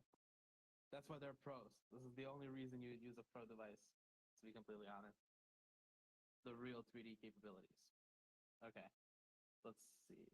On the same network, same IP. It's tracking my face. Let's see if I can hook this up. So this is what's called live link, right? Live link is going to take live 3D data and try to map it onto this Metahuman. You can do live link with the camera as well, right? So you can have a virtual camera that corresponds to a real camera in the real world. It doesn't even have to be a camera. It could be a VR headset. So these virtual environments, much cheaper to create than having to go on location and whatnot. And live link, you can replace a real actor with a virtual actor, or many different variations of a virtual actor. Perfect. Instant connection. It sees my iPad. The editor setting set to use less GPU, so let's disable that. Okay, cool. So this looks like it's being connected instantly. There it is. Let's see. Yes, use AR face. There you go. Yeah, the iPad has an angle and also I have glasses on. But pretty much what you're able to do is you're able to have like facial capture, right? You're able to capture somebody talking. If you guys are watching the live stream, and this is why people have these mocap helmets, right? Somebody could wear like a giant helmet with an iPhone attached to the front of their face. Um, and what's interesting is I'm not gonna click it right now, but you can simulate. There's an option to simulate because Unreal is really good at doing like live simulation, and it'll start to simulate all the different things like the hair and like the muscle particles. But other than that, it's pretty good. It's getting my eye blinks, getting some facial movement, and this is pretty much what these AAA companies, these huge billion-dollar companies, use for motion capture. They don't even use high-grade motion capture anymore. They just use an iPhone.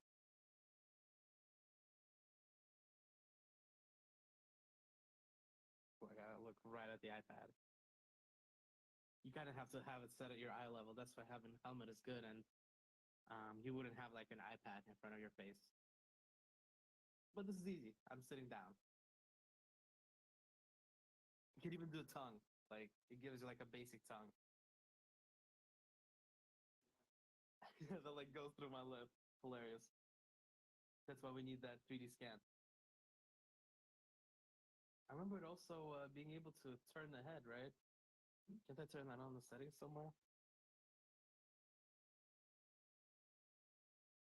And then at that point, you guys would have like a full-on mocap suit, head rotation. There you go. Oh, yep, nice. A little twitchy, but this is cool. So at this point, if you wanted to like record something, there's a few ways to do it, right? So number one is you can record like with a camera. So you can bring in a camera. Right now, I don't have a camera. I'm just looking at this, but you can essentially bring in a camera and record that way, like a real movie, or you can record just the face animation. So there's this thing called Take Recorder that will literally just record the face and like the movement. And then you can go through several passes and like record an actual scene with mocap. You can record the face separately from the body of the motion, like the motion of the body. And then you can record the voice separately as well. You can record the face whenever you're recording the voice. So that's why it kind of makes it easy. And actually nowadays, they don't even do this. They don't do the live part. So the live part you would do if you have like a VTuber. So all these VTubers, they use LiveLink, they use Unreal. Super useful, super easy to connect. What you would actually use is there's a switch inside of this app I'm using, this LiveLink app that, turned off. That's like a kill switch, cool. That essentially allows you to just record, not stream. So you can record, and from that recording, you can make a 3D Metahuman. So that's another way of doing it. But my laptop is really struggling.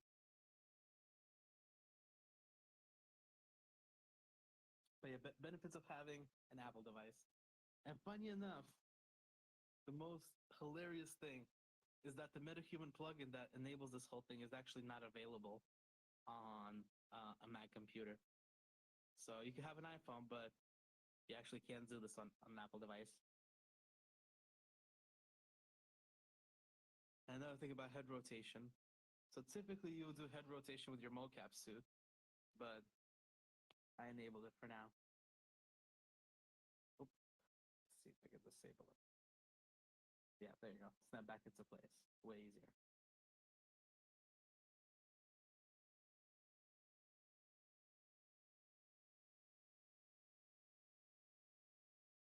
There's calibration too. Let's see. What do I do for calibration? Make a neutral face expression. Click record to save calibration. Okay.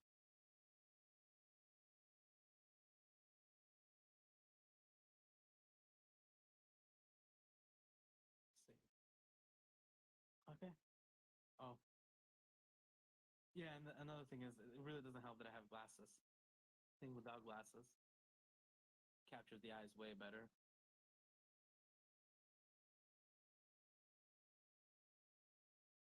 But yeah, that's the goal: is having your 3D face from a 3D scan. So next week we'll try to do a 3D scan where we use this Metahuman plugin and we process all that 3D data. Um, Something that's a little bit closer because this doesn't really look like me. You know, it has its own constraints with how far you can go. This is so awesome. So I if you can't have a wait face, till I get my 3D scan. It's so crazy. for example, a lot of people's noses are unique and different, right? They just have like basic 3 or 4 presets and like a slider between that. That's about it when it comes to face noses. And the same with cheeks, right? What if you look like Nosferatu? You have a long nose and you look very ghoulish. Well, there's constraints, and the MetaHuman creator just won't cut it, right? It just won't let you go that far. But if you do a 3D scan, then you can get far. Maybe you can like sculpt something with clay. You can sculpt like a head with clay. Then you can 3D scan that and turn that head into a metahuman. So if you sculpt like a goblin head, it could be like a human-looking goblin head.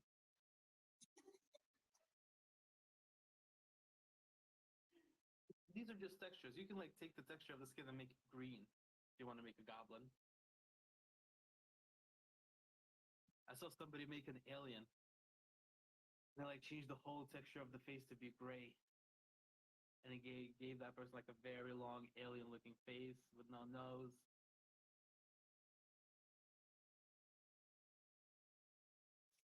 I just want to welcome everybody in the room. I see you down there, Kelly. Yeah, we have a live stream up. We're playing around with Unreal, and we're building a metahuman. Next week, we're going to 3D scan ourselves. What you guys can see in the screen now in the stream is Alisher. So that's a real 3D scan of him. And It's actually not. awesome. This is not a 3D scan of me yet. Oh, I thought. Oh, This okay. was just like the basic thing that I made. Took me like 30 minutes or something like that. Like, Yeah, but what what else about does that have a mocap? picture step But inside? but you were mocapping your face expressions or Oh, what? yeah. Or what? That, Okay. yeah. That's so funny. And that's another thing is typically when, if you want to do like just text to animation, what you're not going to get is the blinking, right? Something that's like human. That's why you want mocap. It's the small things. Typically, though, you'd have to go in and animate every little thing. But here, they have certain muscles that move and deform. So, like my upper lip gets higher up. There's some deformation going on in the cheeks. It can't wink though. For some reason, maybe. Yeah, it could. It was just my glasses. But yeah, if you have an iPhone and you want to download Unreal, this is doable as soon as everything is downloaded. What do you mean you can do this with a phone? iPhone specifically, unfortunately. But just this one step, right? Just the facial capture, really. We did, yeah. It's really the only reason we have an iPhone, to be honest. I feel you. I feel you. I know what you mean. Like So- I'm doing this on an iPad that I don't think has been used for anything else ever in like the last 5 years. Either 3D scanning something because it has a LiDAR and it's a little bit better, or just the facial capture. I can imagine that, especially if you're a developer, you're very limited, I mean, all the design stuff might be cool with a Mac, but if you're not really a pure designer that does his stuff in Figma and so, right, or you use your Adobe suite, then what do you need a iMac or Note? What do you need a iMac for? I don't see the need for it. That's true, yeah. And you know what's cool? Well, this you can't even do on the Mac, unfortunately. You need the iPhone, but you can't even do it on the Mac. This is like I was actually talking with somebody who wanted to learn how to do this, and they had a Mac, and they just ran into a huge roadblock because it's not even available on the Mac. Yeah, I mean, back in the day when I was doing this, when I was using Able, and so I never, okay, the Mac was strong, but it just got on my case, right? I was using Logic Pro for a while, but I don't need it. All native instruments, everything, it just works better with a strong, with a strong Windows computer. It just seemed just more seamless for me. So I don't see a need for one.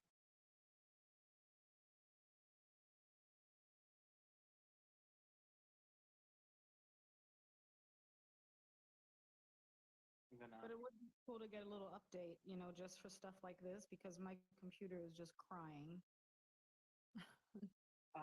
Yeah, my computer is getting a little hot too, so I'm turning it down. Turn the quality down, and hopefully it won't overheat. And looks like even the motion capture is running a little bit faster. Oh yeah, it also has this thing in Metahumans where the mount doesn't close all the way. So would I click on add now? I downloaded my human. Do I just go on add? Yeah, you can click on add. That will take a minute. And then what you can do is you can go to content drawer after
Yeah, so you can download one of these animations from Mixamo.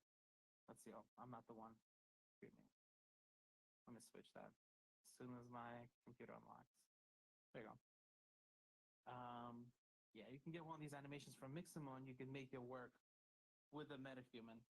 It just needs something called retargeting. So you need to make the animation use the same bones as the Metahuman, which is a pretty easy process and it's very like automated process.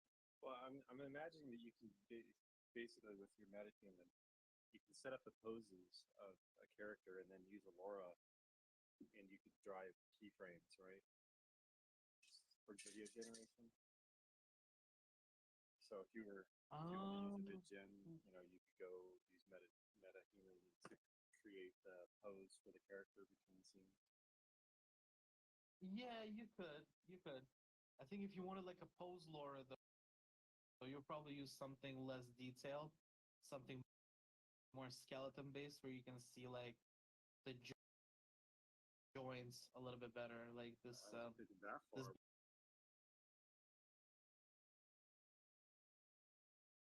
But basic yeah, Metahuman cat, for example. I was just thinking about using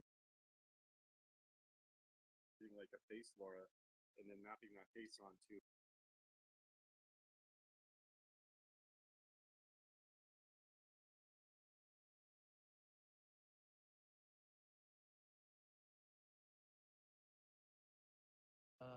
Something poses. Uh, I'll check it right now. I'll open up my. you can take a cartoony figure and turn it into a real.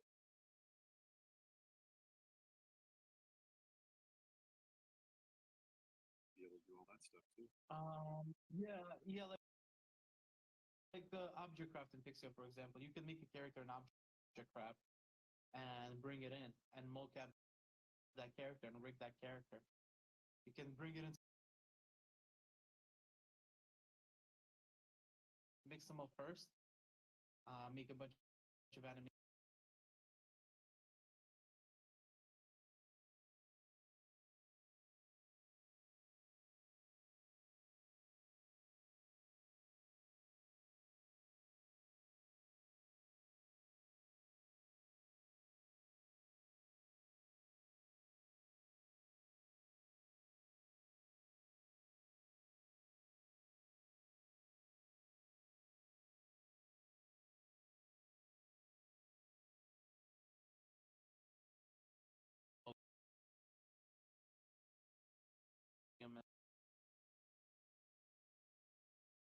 Have,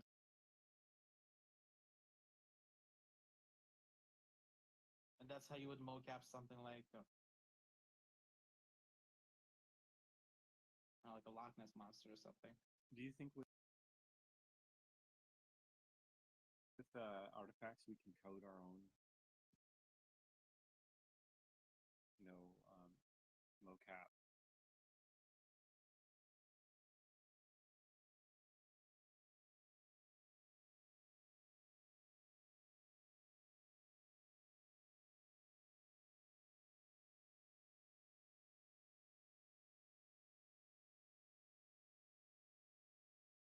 That's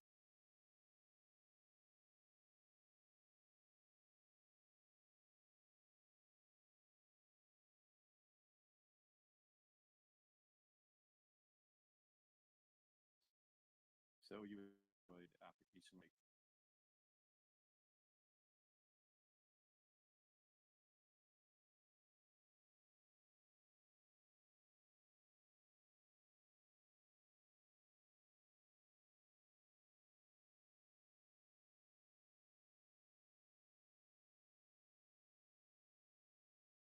what's cool about Mixamo is you can actually upload into Mixamo.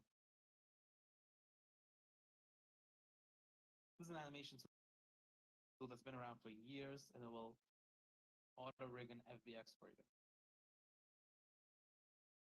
So let's see what I have that's FBX. Hopefully it's this. Yeah, but I didn't download it, and I don't have that running right now.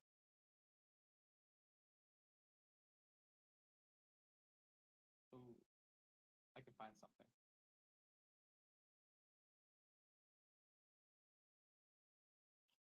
But yeah, once you have an FBX, you can have it with like 20 animations and then just chain them together. So that's another way of doing something like that. Instead of mocapping, you just have like preset animations. Ooh, this little robot looks cool.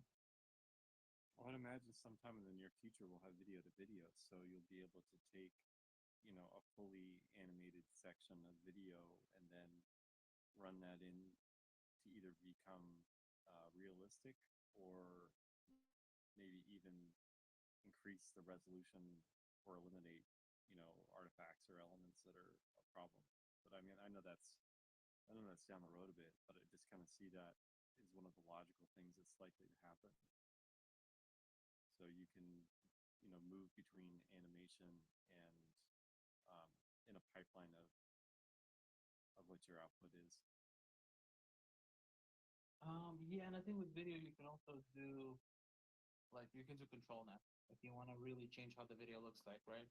So I can take a character like this, like a basic skeleton mannequin looking character running or doing anything really, and then drop it into video to video, and then prompt video to make it like a realistic character.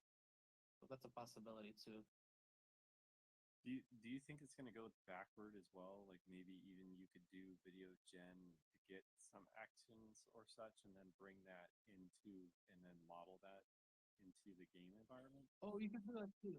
Yeah, you could try to do it too. I tried doing it, but like text to video is not that great yet, right? So what I tried doing it is I was like, oh, cinema 4D type mannequin skeleton running, for example.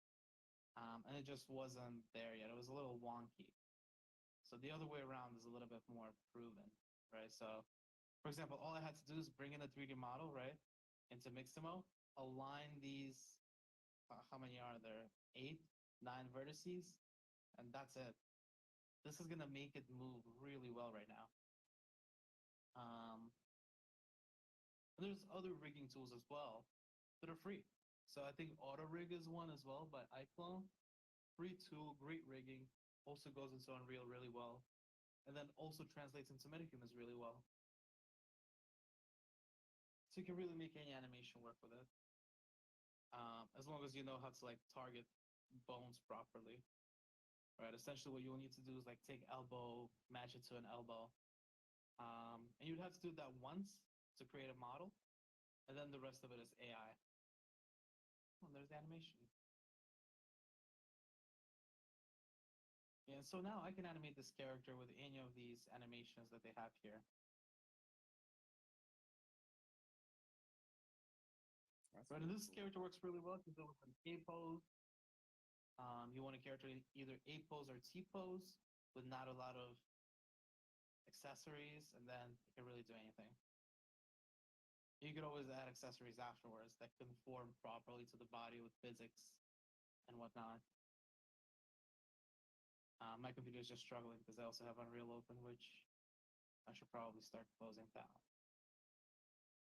It's like my computer chill off. So this is basically going to give you all of your, your vectors for the animation, and then, that actually goes into a file, right, on inside of Unreal. Yeah, so you're gonna download this FBX, Okay. and that FBX is gonna have keyframes for the animation, and then you can bring that in. But the keyframes are effectively referential vector points for the 3D model and all of the mesh. Kind of. Okay. Not really at the end of the day. Because I think at the end of the day, what you're gonna need to do still is in Unreal, there's a tool. It's pretty much you right click on an animation, and then you can run the keyframe tool, which will generate keyframes for you. Right? So this is gonna flatten everything into one smooth animation, smooth FBX, and then you can unflatten it again in Unreal. And then also in Unreal, what they have is they have this project. Let me see if Epic opened. This project from the samples, they just released it. It uses AI to chain animations together.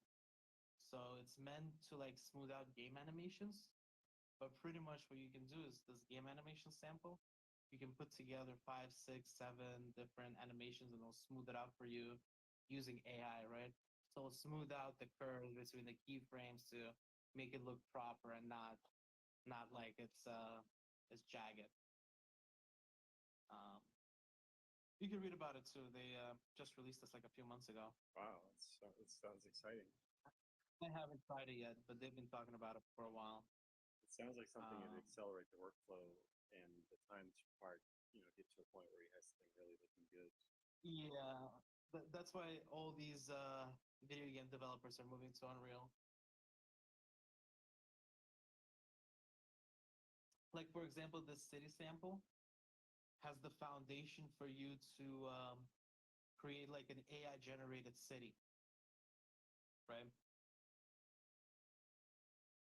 So you can load it up with like different map constraints. You can load it up with different buildings, and then it will generate this city for you that's unique. And then it'll have like AI, like your typical mass NPC AI as well, with sounds, with the lighting. Then another sample, for example, here, Electric Dreams.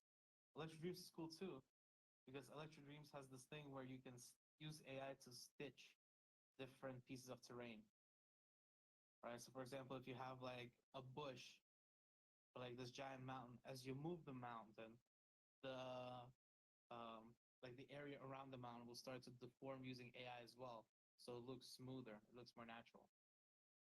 They have a lot of things that like that kind of move the industry forward a little bit. So have you thought about doing like little mini classes on Unreal Engine and like kind of getting people more familiar with this? Yeah, but Unreal is so time consuming. Like if we were to jump into City Sample, there's like thousands of things you can do to City Sample. Like I use City Sample just for like the destruction physics, right? If I want to have a car chase scene, I would just have this 100 gig project lying around for just that occasion. Um, so like each one of these samples is like Electro Dream, another 100 gig project just for terrain generation. Um, so yeah, it's just very consuming. The audience is like very small for it.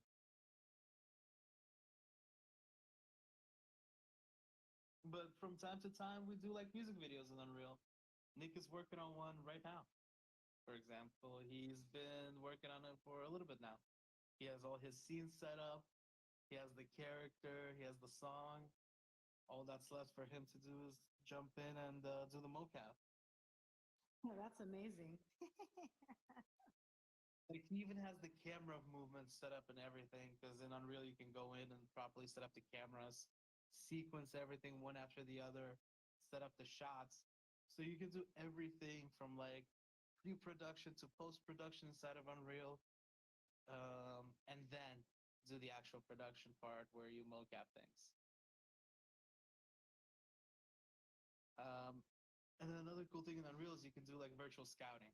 So if you have a VR headset, you can do everything in VR, right? You can step into the scene, move around the scene, set up different cameras just using virtual reality. You don't even need to use any physical devices. That's how they made Lion King. Pretty much the new live action Lion King.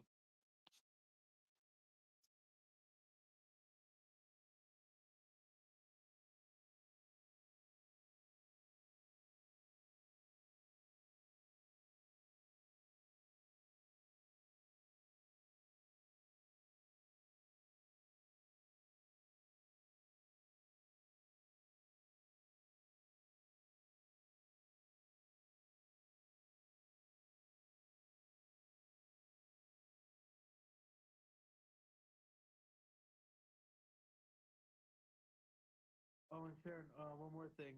I think before we end, just make sure if you're gonna 3D scan from like between now and next week, next time we come in next Friday, you might need to go to the app that you downloaded, the Reality Scan app, Uh-huh. and you might need to log into Sketchfab and Unreal as well. So I'm gonna do that as well because I haven't opened this app. Yeah, so it looks So like it's in the, immediately you're hit with a it's in login. the Google Store, just reality scan. Yeah. Yeah. Yep. And you'll see it made by Epic. Okay. Okay. And then I have to log into Epic Games. Okay. Yep. Okay. So what do I do now And with then this from there, project? Do I just close it now? Yeah, you can close it for now. You have it saved. We'll get back to it next time. Today was the setup day. Cool. This is awesome. Yeah, this is cool. I wonder how we're gonna look. What do you guys think? It's gonna be funny. It's gonna be funny. I tell you that much. It'll be interesting. It'll be interesting. I'll try it out before we meet. So I'll try it out next week. See how it works. See if it's still as good as it used to be, or if they did something where it's terrible. And then we'll see what happens. You know what? I love this anatomy thing. I want to definitely play around with that at some point. Not that it doesn't have to be with you guys, but this is awesome. Yeah, it's like if you remember we did Ready Player Me that one day. Uh-huh. This is like Ready Player Me on steroids. That's crazy.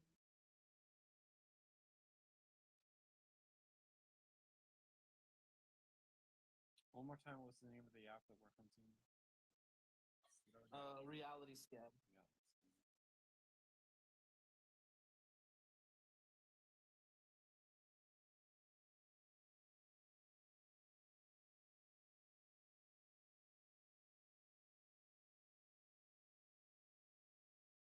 Oh, I gotta see, is Reality Scan different on Android than Apple? Let's see.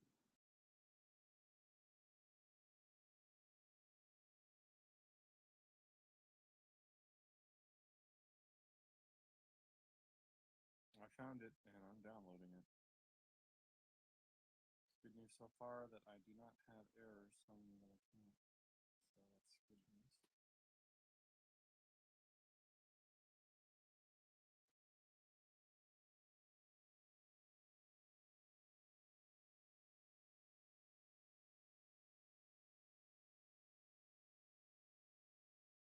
Ooh. Right, send it to Epic. Fine.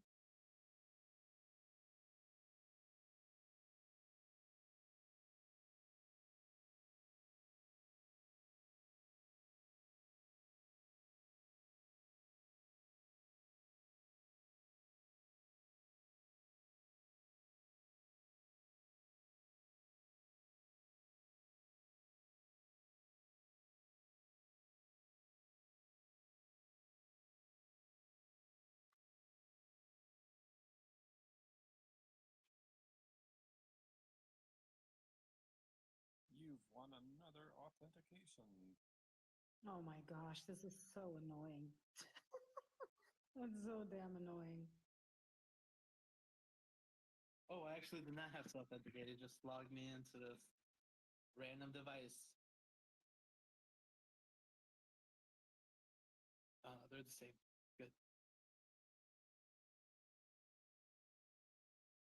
Okay, cool. So yeah, Reality Scan is pretty good. You might need Sketchfab for it. I'm not sure. I will test that out. And yeah, looks like it's set to smooth. Good, they fixed that. Have fun scanning. And you can actually scan anything. It's a 3D, right? So you don't have to just scan your face. You can scan objects. This is how mega scans are made, pretty much.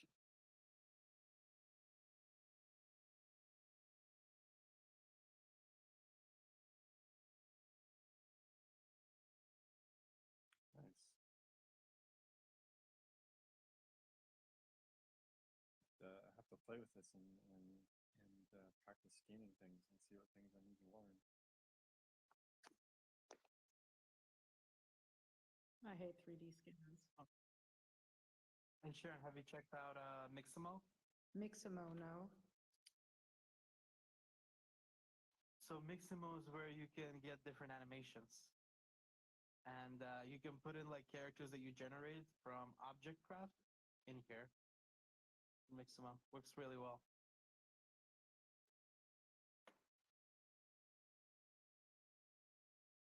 I need to check that out.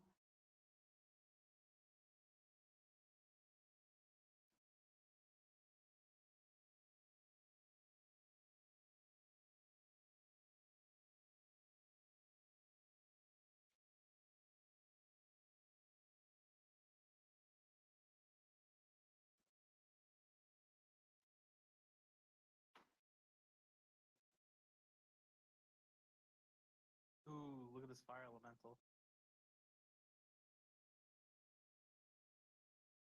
Yeah, I was actually playing around with Object Craft earlier, updating it. So it should actually be much, much better soon. In like a day or two. So what do so this Mixamo, you can just generate a 3D character or animate? No, you can, Oh, no, you upload a 3D character. okay. We can't upload our Metahuman because they're very unique to Unreal, but we can take the animations and apply them in Unreal to our Metahuman. Uh-huh. But you can upload a character you generate from, let's say, Object Craft. Like the one I have right now that I'm using, that's on the stream, that's straight from Object Craft.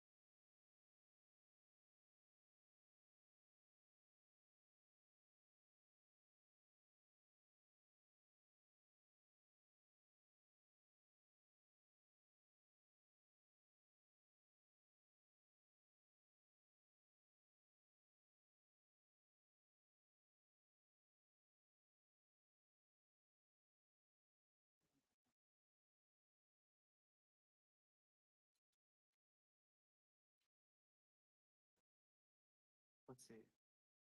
They got dances. We'll make them dance. So you can take that animation and then translate the information to your metahuman? Is what you're saying? Yeah. Yep. Great. It's called animation retargeting.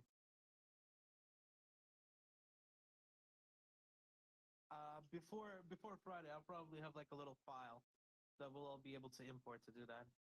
Because all it takes is one extra file. Excited about Make that. it work. That'll be fun. And yeah, and is it Sketchfab or Object Fab? It's Object Craft in Pixia. Oh, you mean Object Craft and Pixio? Oh, okay. Yeah, you can generate a character and put it in. Oh, yeah. Okay, cool.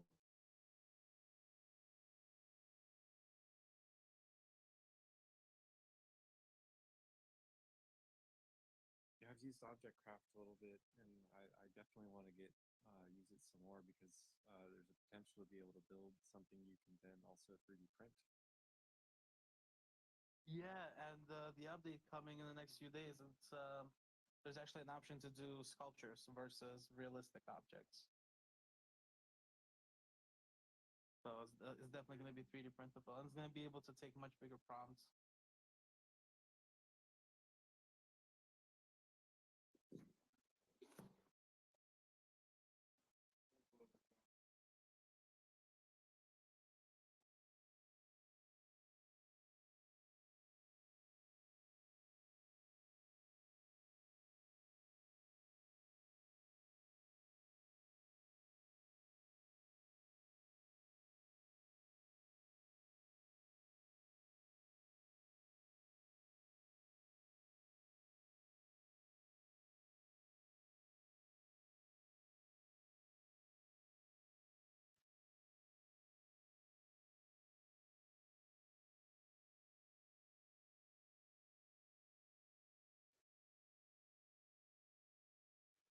Yeah, this is interesting. I gotta suss this all out.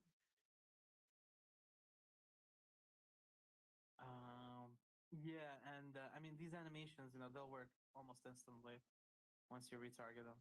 I just wanted to get the robot dance on the robot. And what's the difference? I mean, I mean, you can't really build scenes in Blender, right? You can only, You can build scenes in Blender. People use Blender for all sorts of VFX work. It's just super complicated. And okay, It's not as easy to animate in Blender. It's not as easy to do like live motion capture in Blender. Blender is also very heavy when it comes to rendering. uh-huh, The Blender. So what Unreal is good for is it gives you high quality output real time, right? uh-huh. And Blender is not real time. There is an option for real time render in Blender, but it's not as good. It's still great. Don't get me wrong. Like Disney uses Blender, but it just requires a lot of getting used to. And Unreal is a little bit less of a learning curve. Like you can jump into Unreal, have a Metahuman going within an hour, realistically, if you have everything installed. Blender, you won't even get to Metahuman quality for a 3D model in Blender until like hour 100. Wow.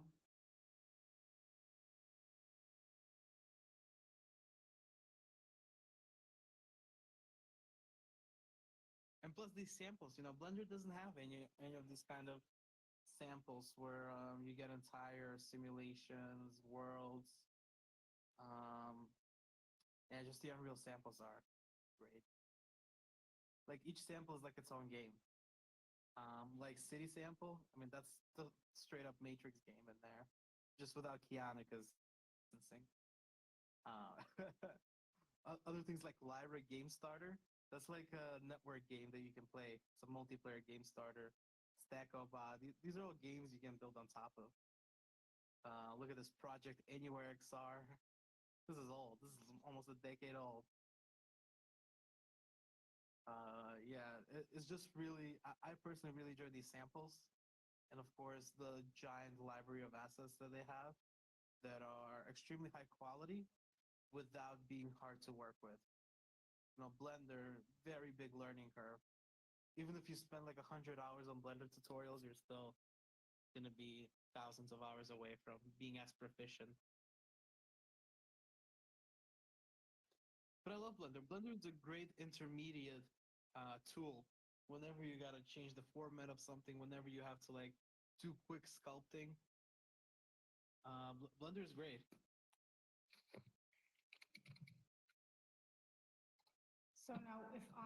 So if I make an object craft, when I make my 3D asset, right, I can pull that into Miximo or what? Well, first of all, it has to be like a humanoid 3D asset, right? This 3D asset needs to have legs, arms, head, body. Uh-huh. So that's number one. So you want to, whenever you prompt, you want to ask for humanoid, right? Uh-huh. And you want to add for A pose or T pose in the prompt as well. A pose, what? A pose, A pose or T pose? Okay. Or Okay. yeah. So I'll show you right now. I think my screen is shared, right? So T pose, it's gonna look like it has its arms spread. So this is what your model will end up looking like if you have T pose or A pose. That's really good for when you have to like separate the limbs, right? Because when you go in here, it's gonna ask you to align the wrists, the elbows, Yeah. the knees, the chin. So this is really good at separating all that. And then you'll get a model that's really well animated. Like this robot model, very good separation. So you get animations that are very well, I guess, mapped. Do you know about Motion, that AI tool? Which AI tool? Wait a minute, let me go on Discord. What is it called? I think it's called Motion. What, motion? What does it do? Well, it creates, also makes AI 3D, but it already moves. It's Oh, it's really interesting. Wait a minute, what is it called? It's Motion AI 3D animation. It's Mootion. So when you generate, you're getting a moving object. I don't know how they do it. If there's, I don't ask me. I have absolutely no idea. And I was using it for free. But I don't know what you can. I mean, what are you going to do with it then? You can't really, I don't know what you can just make. well, does it give you an FBX file? Yeah, I think so. So then you can just import that into Unreal, and you can map that animation onto your Metahuman. Yeah, let me send you a link. I used it a couple months back. I was just playing with it, and then I made a little clip, a little workout clip with it. It was funny. It didn't work bad. I did step ups with it, and then crunches. I did lunges. It was it was funny.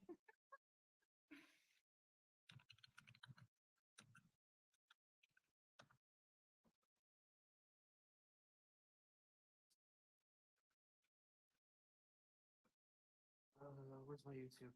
I have a little thing I was doing a few years ago on YouTube. I was just playing around with Unreal and Mixamo. So on Mixamo, I mean, you can take like all the animations from Mixamo if you want to. They don't really care what you use them for. And somewhere, I think I uploaded it to YouTube. Let's see. Your channel. Yeah, this little video from years ago. They have this feature. It's free in Unreal Marketplace. It's a lot better animated than what I'm doing to it.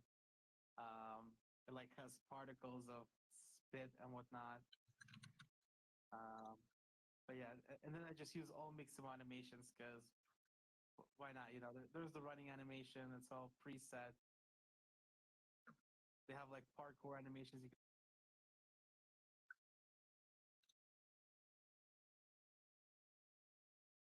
And this creature is kind of humanoid, so you can like align arms and legs to this creature as well. Are you playing it on the live stream? Oh, I gotta up. I gotta. I Oh, am, but I got it. it I got looks it. terrible. Yeah. But yeah, I just like screen recorded Unreal, and this didn't take that long. Just like chaining the animations together, making the scenes. That's about it. And at no point did I even use mocap. I didn't even use a suit That's crazy. because What's even been going on? there's so I'd like to see you take this in video to video and like translate it to see what it would look like as real. yeah. Well, this I think you can turn up like the quality. I was trying to just run it because both of these objects, this whole scene, I think this is one of the park scenes that's free. They're all realistic. You just have to turn it up all the way and do proper lighting and proper rendering. So there's a way to render an Unreal as well. So if you are doing a movie, realistically, you won't be doing a movie using live capture. You would render it. And when you render, it's very slow. So that's the not live part. That's how most of these movies get made, is they get rendered in Maya. But you can render in Unreal too. And I just wanted to avoid that because, for 10 seconds of footage, it's going to be like 100 gigs to render. Where is it? What was this environment called?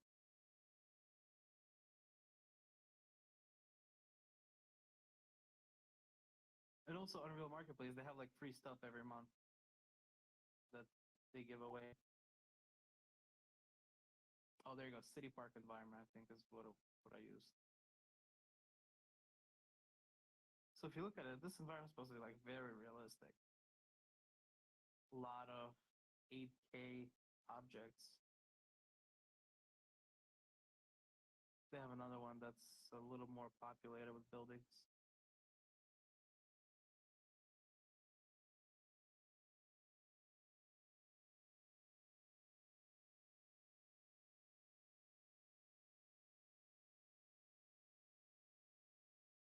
Opera House, you can do mocap opera if you wanted to.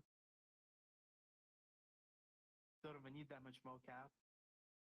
Not a lot of movement going on during an opera. But this will already have lighting and everything for you. You just need to set up the camera and your shots. The reason I keep mentioning this is like I keep seeing come down my feed, like people are taking old game cutscenes and transferring them in through video into yeah. Have you seen that? Oh yeah, like an old Metal Gear Solid cutscene because it's like very blocky. Yeah, exactly. Yeah.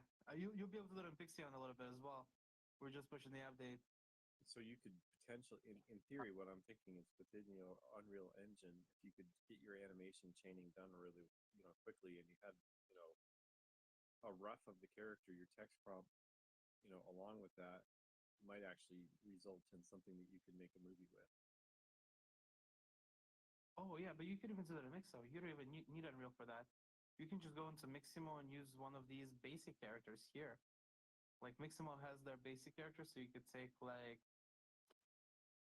I would just use the basic skeleton, for example, or you can take like the zombie or Luis right here, something that's very very well defined in terms of where the legs and the arms are, and then you could go from there. What's going on with this? Miximo's been glitching out for me lately, especially when we're sharing screen. Yeah, it needs a refresh. Miximo is one of these tools that's been around for years, and they haven't changed a single bit. Like, not a single piece of UI changed. But okay, yeah, so you can do it even here, right? So all you gotta do is just zoom out a little bit. If you really wanted to do this, and try it out once we have that video to video update live. So let's say I want a character running, or yeah, let's do running. So all I gotta do is find run. They have all sorts of fast run. There you go. Oh, Naruto, yeah. Drunk. Do the Naruto one. Oh, where do you see Naruto run? It's right. Oh no, go back I up, don't back see up, it. back up. Oh, there. No, it's Up. it's right There there. you go. Yeah. Run. Okay. There's your Naruto run. Yeah, so you can do something like this. Record this with screen recorder or whatever your recording method is. You can even do run in place, so it doesn't move at all. So you can record this and throw this in video to video. You don't need Unreal. You don't need to go through that whole process. Nice. Wow. Set up Yeah, Unreal. that's pretty amazing. I would never have thought of that. Yeah, I was trying to do this earlier, but maybe the mannequin I was using wasn't really working out. But you should be able to do this. Naruto run, maybe not so much, because something's going on with this character where he can't like extend its Yeah, there's arms. something going on. Yeah, it's not quite. But regular run will probably look just Yeah. fine. It's just the character.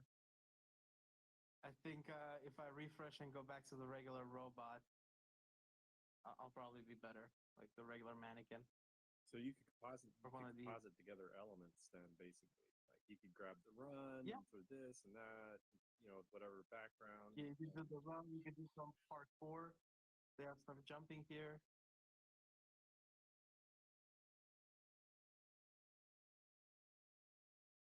Big jump. Nick was just doing a drone shot with video to video. So he took one shot and turned it into a Minecraft looking world shot. So he went from realistic to Minecraft world. But yeah, we're gonna release video to video in a little bit as well. So you could definitely try it out. It'd be like a weird version of motion capture, but it's like Kind of, yeah. If you think about it, that's what anime portrait is. You're like taking a facial capture of your face, like a video of it, and then using that with a different character, different face.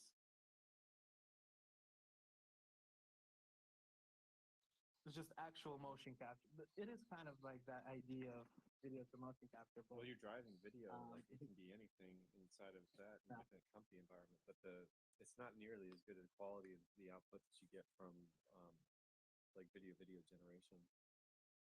Like it's still like you can see some of the artifacts around the head. I don't know. It was pretty good when we ran it through the Pixio API. It looked really sharp. Wow. Yeah. About And I think 800, so. depending on how stable and how well animated your regular video is. Right.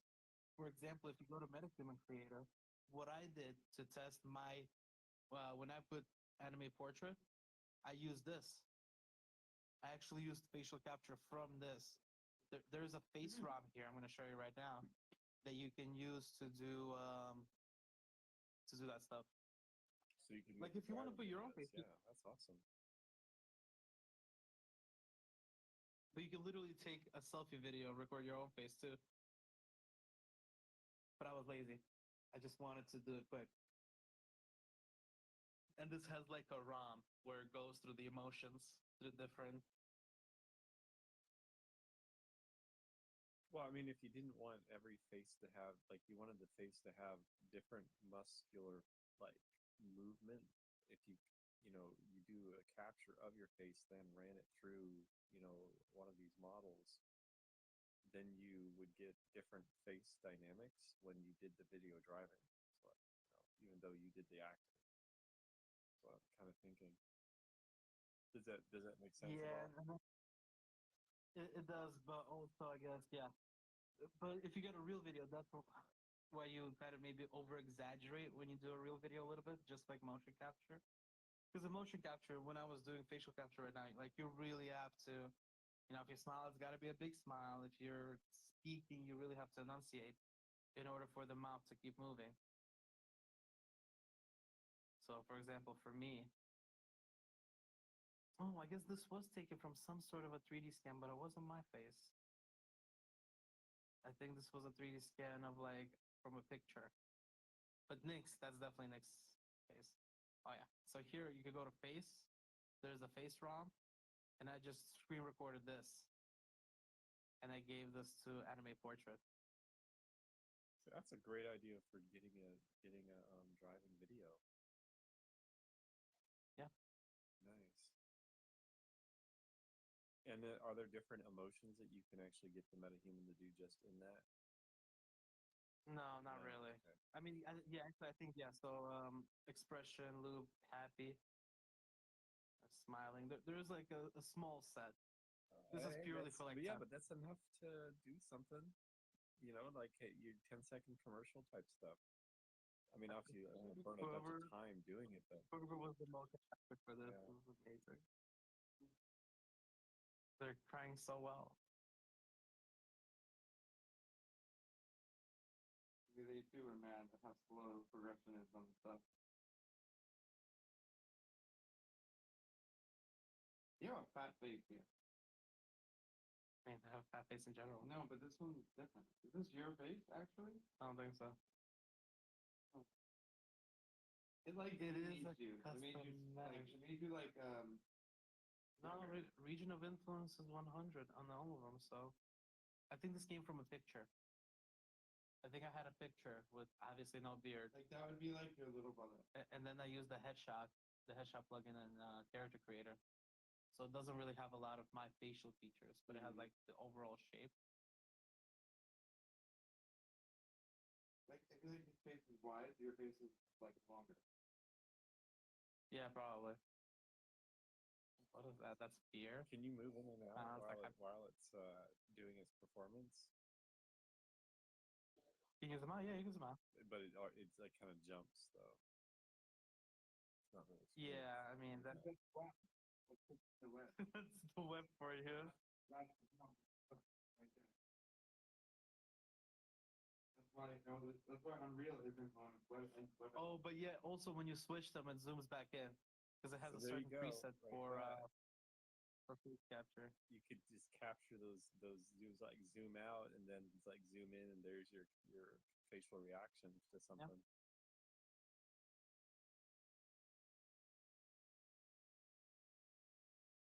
That's cool.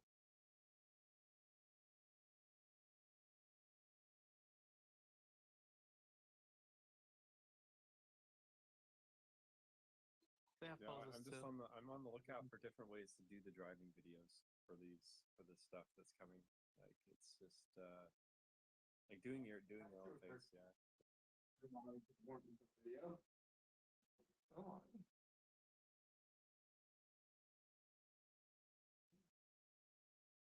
Input video, probably best option. Mix them out. A lot of animations. You can get that skeleton. So there's no there's no hallucination or no leftover stuff coming from the previous model.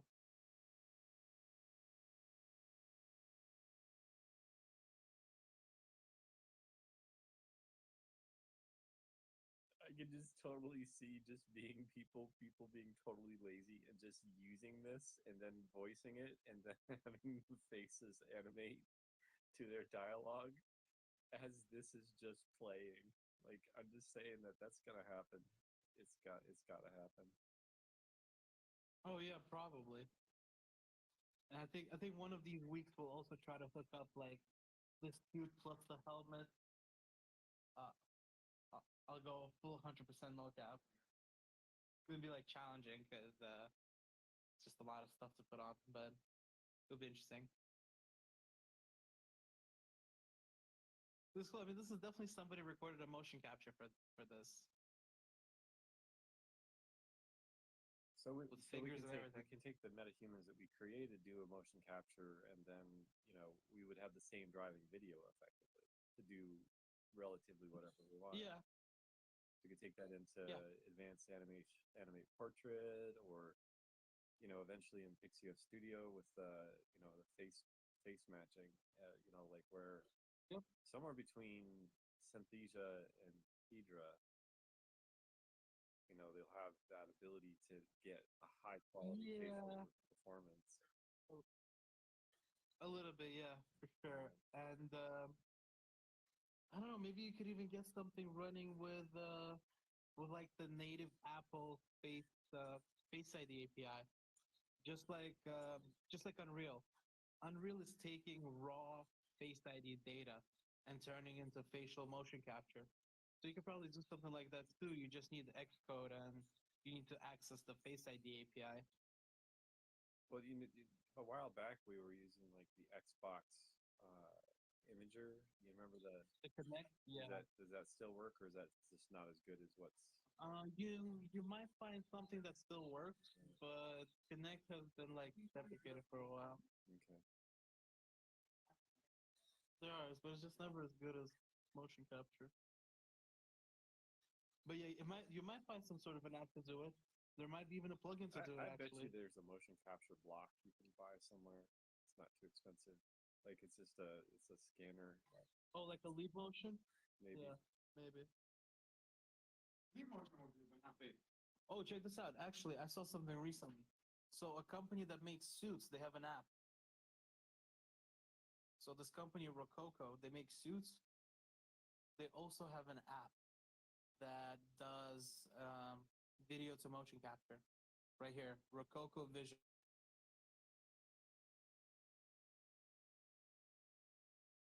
So I heard this has pretty good results,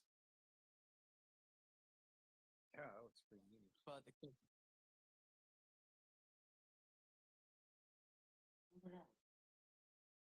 it does, but purely video. No suit. I'm taking that video. Oh, this one? Yeah. I'll try. I'm not gonna try now. No, but steal that video. That's a good. I already tried to make some video. It didn't work. Video's good from that video. I don't really see much of a difference.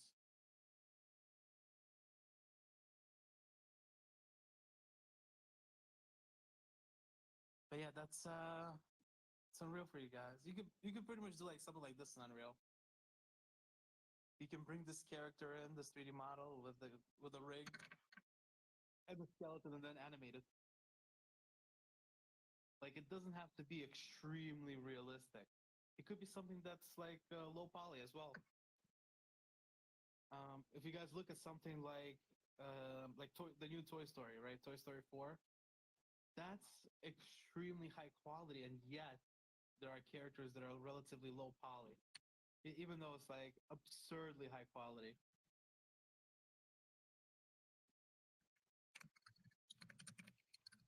Yeah, that makes sense. I'm just watching this video and watching what they're doing. It's pretty interesting.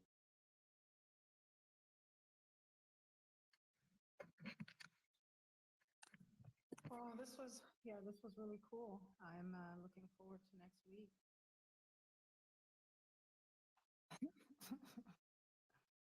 Oh, okay. So the first article. Look at this gigantic screen. So yeah, the first article. Check this out on Rococo. Blender and Mixamo. I mean, yeah, it's like the only workflow. Nothing about their own tool. Can Sharon visit Mixamo still? Is it still public access? Yeah, I Yeah. just signed up. Yeah. Totally So, free. Oh, Look, AccuRig is another one. I didn't even know that this is Adobe. Huh? It didn't, yeah. Adobe bought them out. Adobe slowly bought out a few 3D companies. Quietly too. So did Unreal, like with Sketchfab. That was like, Yeah, but they had it for years. I wonder what they're gonna do to Sketchfab.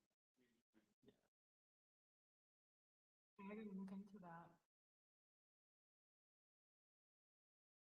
But yeah, it's cool. If you guys are interested in making movies, that's how you make movies with no actors, with no sets, no cameras. Yeah, You can just jump into Unreal and make a that's movie. what I want to do. I want to make the previses for the movies. Like, in other words, you write the screenplay, then you do this, no actor movie, and you're like, hey, this is what this movie could be. You know, let's how much money you want to throw at this project, that kind of thing. Like, it's screenplays are really hard to sell, and if you have a full pre-visualization, then you're actually selling on the basis of the vision and or the way that this is actually potentially can look. you know um, I think that's where the future of pitching projects is going to be. It's pitching a project to a studio, because otherwise they're just going to keep making the same old stuff over and over and over again, like like the repeat of like something 5, something 10, because they're afraid to take the risk of a new character or a new thing. They don't know what it looks like. Yeah, that's true. Question. Is this Mixamo for free or what?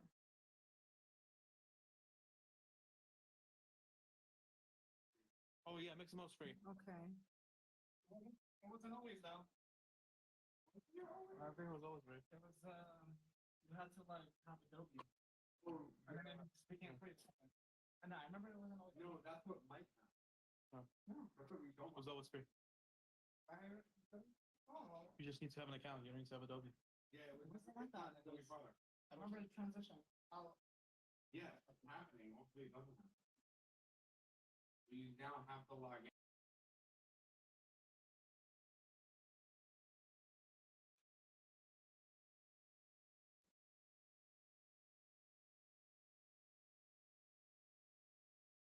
You see these comments on the live stream, somebody's confused as to why it's on a guy on a loop. Anyway. Oh. I'm not even looking at StreamYard. I'm looking at StreamYard. So anyway, if this, I don't know, can they hear us in the video stream right now? Yeah, I'm sharing audio, but also this person is in the space right now. Okay, so yeah, obviously we're looking at the aspect of using some of these things for driving video. Not only that, but you can take these animations from Mixamo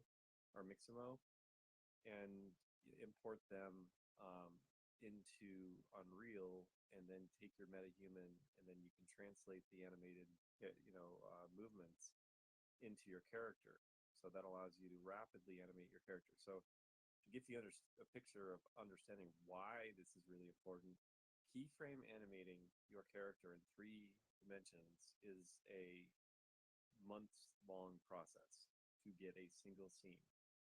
To get one actor to do a scene that lasts like a minute can take you a week easily. To build a single scene, just like some dressers, some windows, a few doors, that can take you a whole day. So if you can get pre-built elements, pre-built animation, or any of the other things that can accelerate this process to work in 3D, it's absolutely required. It's absolutely necessary, because otherwise, even from a commercial standpoint, the price per hour for the work it just basically prices it out of production. But anyway, that's my personal experience.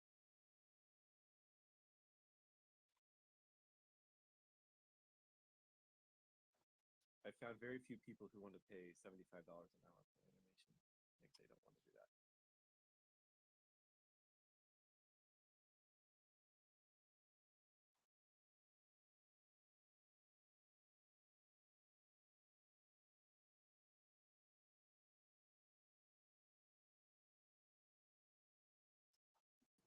Well, I think we've got to the end of the course. Is there anything, Sharon? You have anything to add?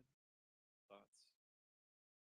No, I'm excited. I mean, this is new to me, but I am excited to learn more.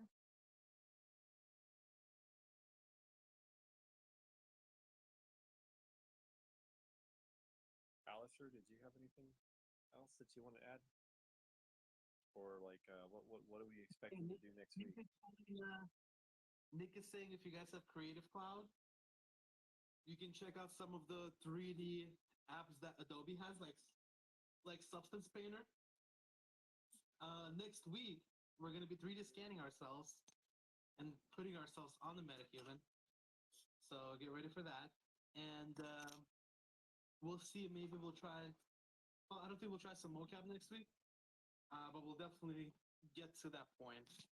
And if next week I'm at my desktop, I'll also show you guys some of these samples because they have insane samples in Unreal, like the procedural generation of terrain, like the city sample. We'll check those out as well, and all the things you can do because each one of those is like a playground almost. Like city sample is great if you're trying to make an action movie. A while ago I did like a car chase, so it's pretty good. You can get like cars to crash and get destroyed. Did you record it by chance and put it in front of you? Just make sure you have the storage. Yes, make sure you have the storage, and if you don't have Unreal and you can't download Unreal, that's okay. You can still use the Metahuman creator. That's on the web. So you can still get pretty close to creating your Metahuman. And for those of you who don't have Unreal, next time, if you have a 3D scan of your face, just send it to me. I'll process it for you. I'll send you the file. So you don't even need Unreal. It'll take me like 2 minutes to process it. And then you guys can have like a 3D scan of your face on the Metahuman and not need Unreal or have to load it up. Yeah, that's about it. Next week, we're just going to continue. We're going to try to put our face on it.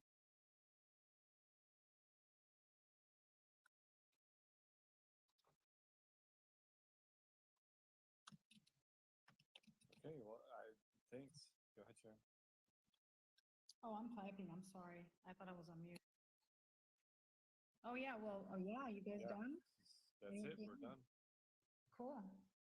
Well, I gotta go walk my dogs now. So, you guys have a good evening. Yeah, thank you, I got a Alistair. little bit of work to do tonight. Not done yet. And yeah. You guys enjoy your evening. Thanks so much, everybody, for stopping by, hanging out with us. And thanks so much, Alicia, for sharing your knowledge again.